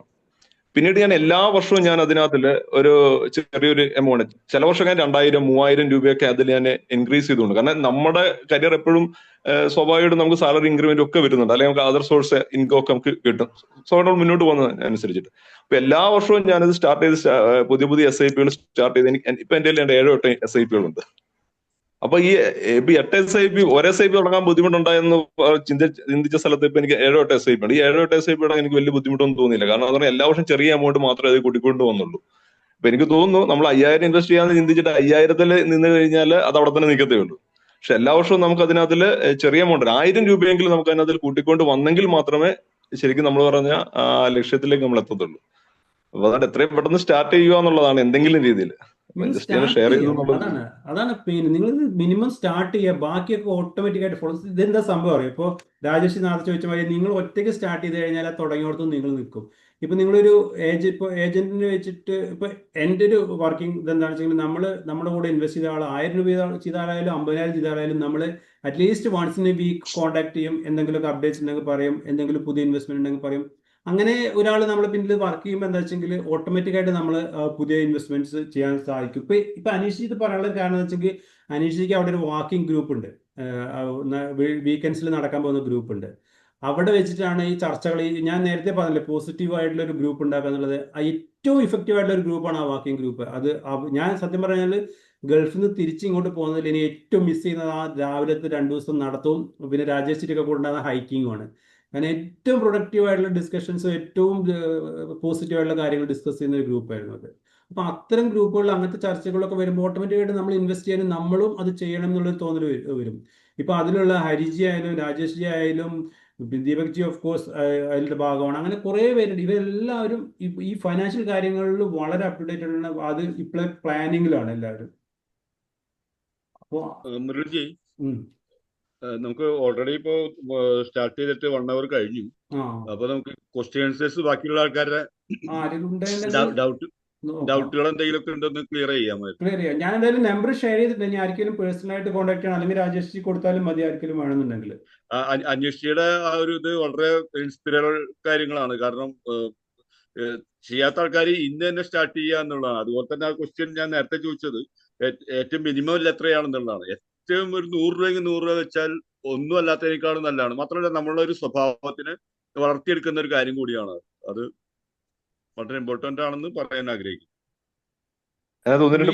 വാട്സാപ്പ് ഉണ്ടല്ലോ അല്ലേ? ഈ നമ്പറിൽ വാട്സാപ്പ് ഉണ്ട്. അതിൽ 1-2 ക്വസ്റ്റ്യൻ ഉണ്ട് കേട്ടോ.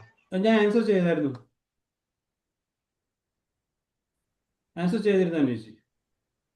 വേറെ ആർക്കെങ്കിലും എന്തെങ്കിലും ഡൗട്ട് ഉണ്ടെങ്കിൽ ചോദിക്കാം കേട്ടോ. മുരളിയേട്ടൻ, ഒരു ഡൗട്ട്. ഇതിലെ എനിക്ക് കുറച്ച് SIP കാര്യങ്ങളൊക്കെ ഉണ്ട്. അപ്പൊ ഇതിലെ ഒരു ചലഞ്ച് ചെയ്യാൻ കണ്ടിട്ടുള്ളത് എപ്പോ ഇൻവെസ്റ്റ് ചെയ്യാം, എപ്പോ അത് വിഡ്രോ ചെയ്യാന്നുള്ളത്. കാരണം ഇതിപ്പോ ഞാൻ കൊറോണയ്ക്ക് മുന്നേ ഒരു 5 SIP ഉണ്ടായിരുന്നു. കൊറോണ വന്നോട് കൂടിയിട്ട്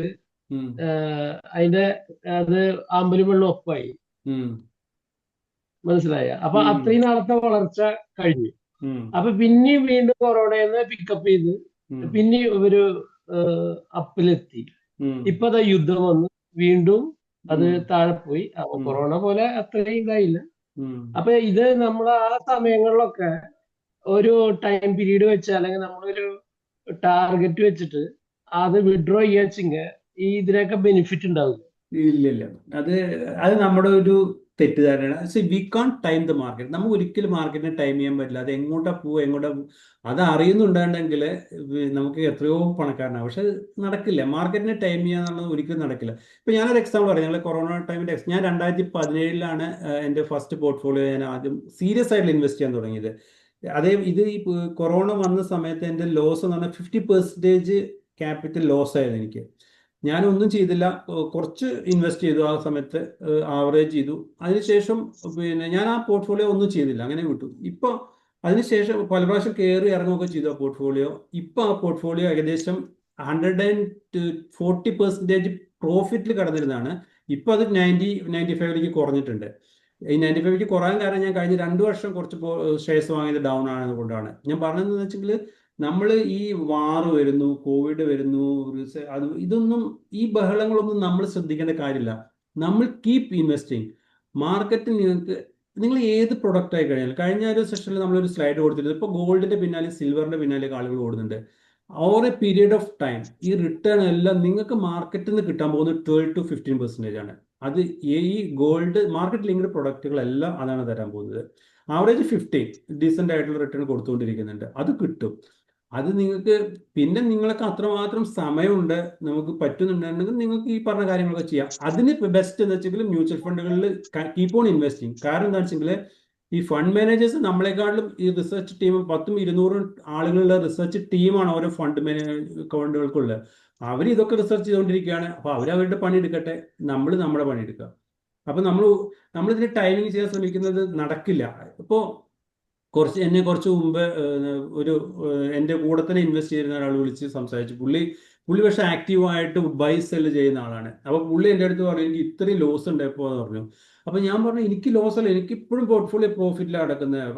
അപ്പോൾ ഞങ്ങൾ അതിനെക്കുറിച്ച് ഡിസ്കസ് ചെയ്തപ്പോൾ പറയുന്നത് വെച്ചെങ്കിൽ ഈ വാങ്ങൽ വിൽക്കൽ ഇതുകൊണ്ട് കുറേ അങ്ങോട്ടും ഇങ്ങോട്ടും നമ്മൾ ചെയ്യുന്നതിലൊന്നും ഒരു കാര്യമില്ല. അതൊക്കെ നമുക്കൊരു എക്സൈറ്റ്മെന്റ് തരും, നമുക്കൊരു ഫീലിംഗ് തരും. അത് ഉള്ള സംഭവമാണ്. നമ്മളിപ്പോൾ ഈ ഒരു അഡിക്ഷൻ ഉള്ള ആളുകളമാതിരി നമുക്ക് അതിൻ്റെ ഒരു ഫീലിംഗ് കിട്ടുന്നല്ലാതെ ഇതുകൊണ്ട് പ്രത്യേകിച്ച് ഗുണമൊന്നുമില്ല.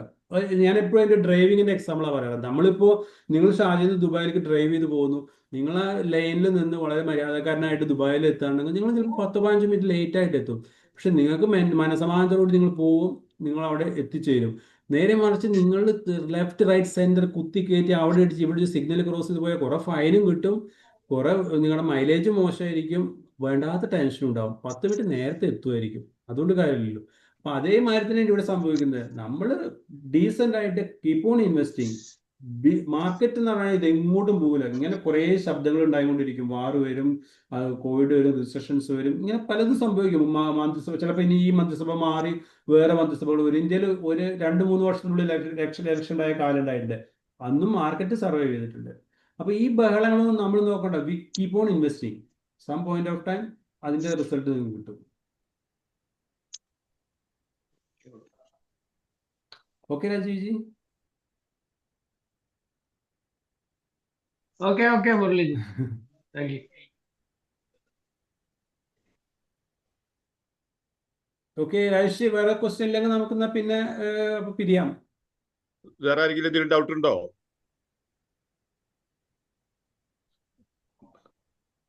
മനോജ് ജി? ഇതിപ്പോ ഇതിൽ ഇല്ലാത്ത ഇതിലിപ്പോ ഇല്ലാത്ത ആളുകളിലേക്ക് എങ്ങനെ എത്തിക്കാനാണ് നിങ്ങൾ ഉദ്ദേശിക്കുന്നത്? കാരണം ഇനി ഒരുപാട് പേര് ഇതിന്റെ പുറത്തുണ്ടല്ലോ.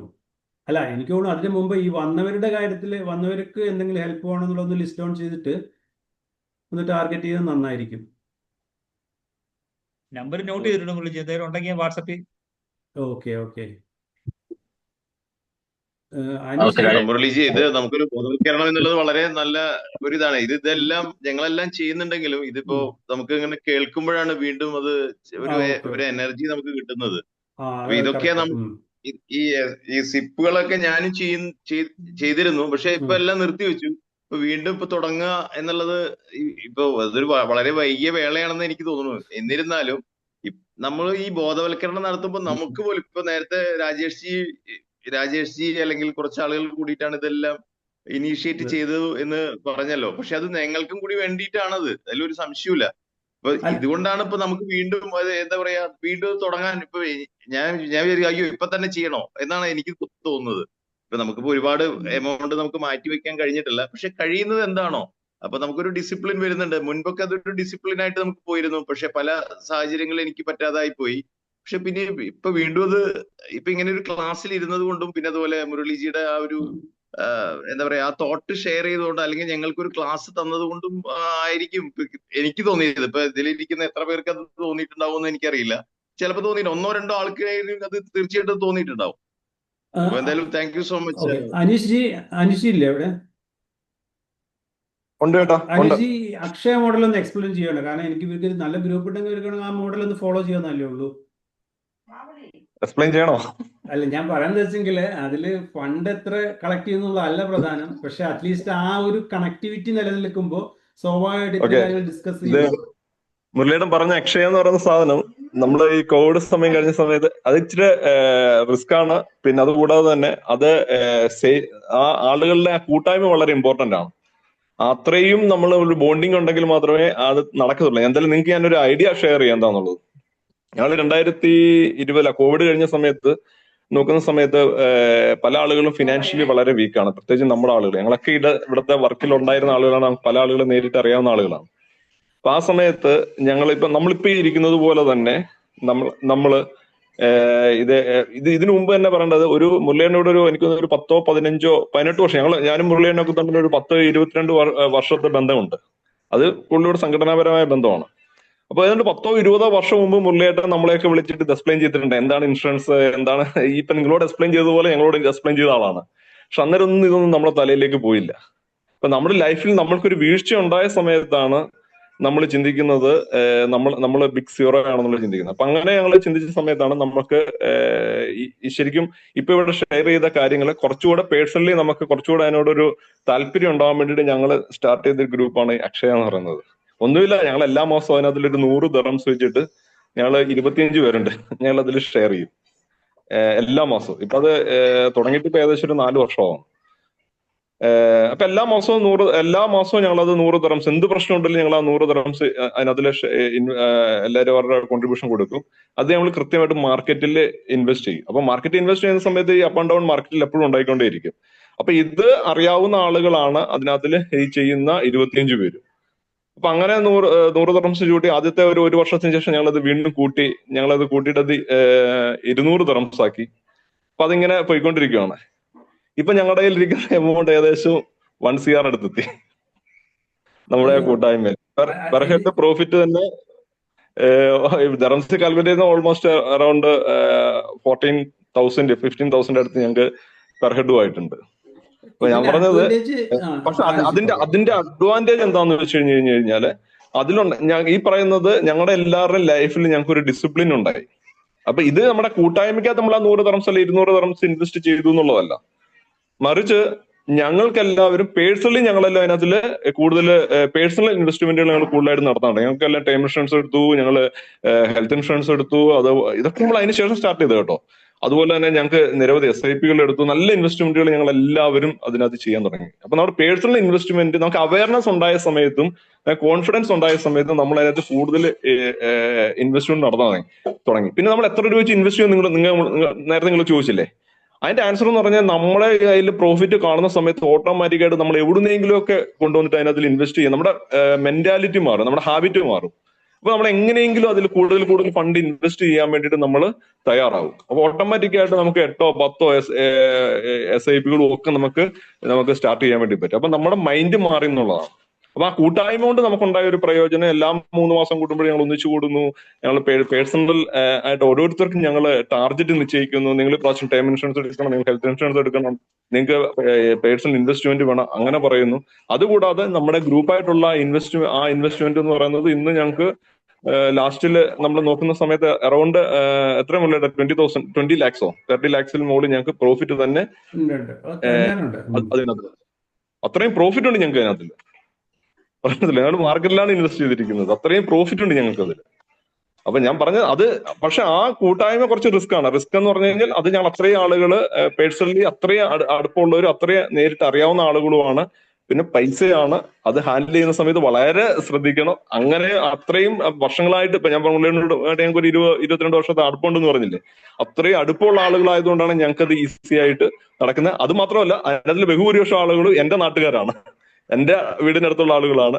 അപ്പൊ ഇതൊക്കെ കൊണ്ടാണ് നമുക്കത് സക്സസ് ആയത്. നിങ്ങൾക്കത് ചെയ്യണമെന്നല്ല പറഞ്ഞത്, കൂട്ടായ്മ കൊണ്ടുള്ള ഒരു ബെനിഫിറ്റ് പറഞ്ഞു എന്നുള്ളതേ ഉള്ളൂ. വീണ്ടും പറയുന്നു അത് റിസ്ക് ആണ്.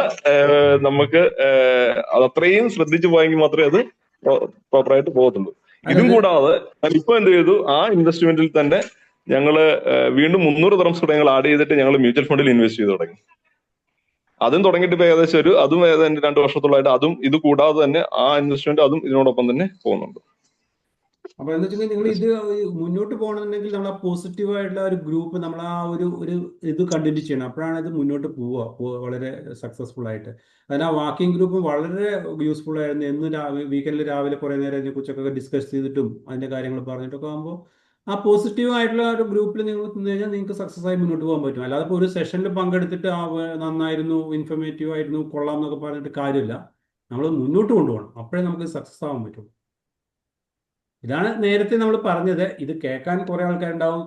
5 to 10% ആൾക്കാരെ റിച്ച് മൈൻഡ് സെറ്റ് ഉള്ളൂ. ഇത് കേൾക്കാൻ 100 പേരുണ്ടെങ്കിലും 5 or 10 ആളുകളാണ് മാക്സിമം ഇത് നടപ്പാക്കുന്നത്. അത് ഇന്റർനാഷണലി അങ്ങനെയാണ്. അപ്പൊ നിങ്ങളെല്ലാവരും ആ 10% എത്താൻ ശ്രമിക്കുക. Okay Rajesh? Thank you. Okay മുരളിജി, അപ്പൊ നമ്മൾ അരമണിക്കൂറത്തെ 40 മിനിറ്റത്തെ ഒരു സെഷൻ തന്നിട്ട് ഇത് 1.5 മണിക്കൂർ കഴിഞ്ഞിരിക്കും. കുഴപ്പമില്ല, അവിടെ 10:30 അല്ല ഇത് ഇപ്പൊ ഈ പുതിയതായിട്ട് ഇപ്പൊ പറഞ്ഞല്ലോ, ഇപ്പൊ പുള്ളി അദ്ദേഹത്തിന്റെ പേര് ഞാൻ ശ്രദ്ധിച്ചില്ല, അനീഷ് അല്ലേ? അനീഷ്. അനീഷ് വളരെ ഇൻട്രസ്റ്റിംഗ് ആണ്. ഇത് ഇങ്ങനെ സംഗതി വളരെ റിസ്ക് ആണ്, ഇവിടെ ചെയ്യാൻ പാടില്ലാത്തതാണ്. ഇത് പുറത്ത് അറിഞ്ഞു കഴിഞ്ഞാൽ പല പല പ്രശ്നങ്ങളുണ്ടാവും. എന്നിരുന്നാലും നമുക്കിത് അറിയുമ്പോ മാത്രമാണ് നമുക്കിത് ഇങ്ങനെ ചെയ്യാനുള്ള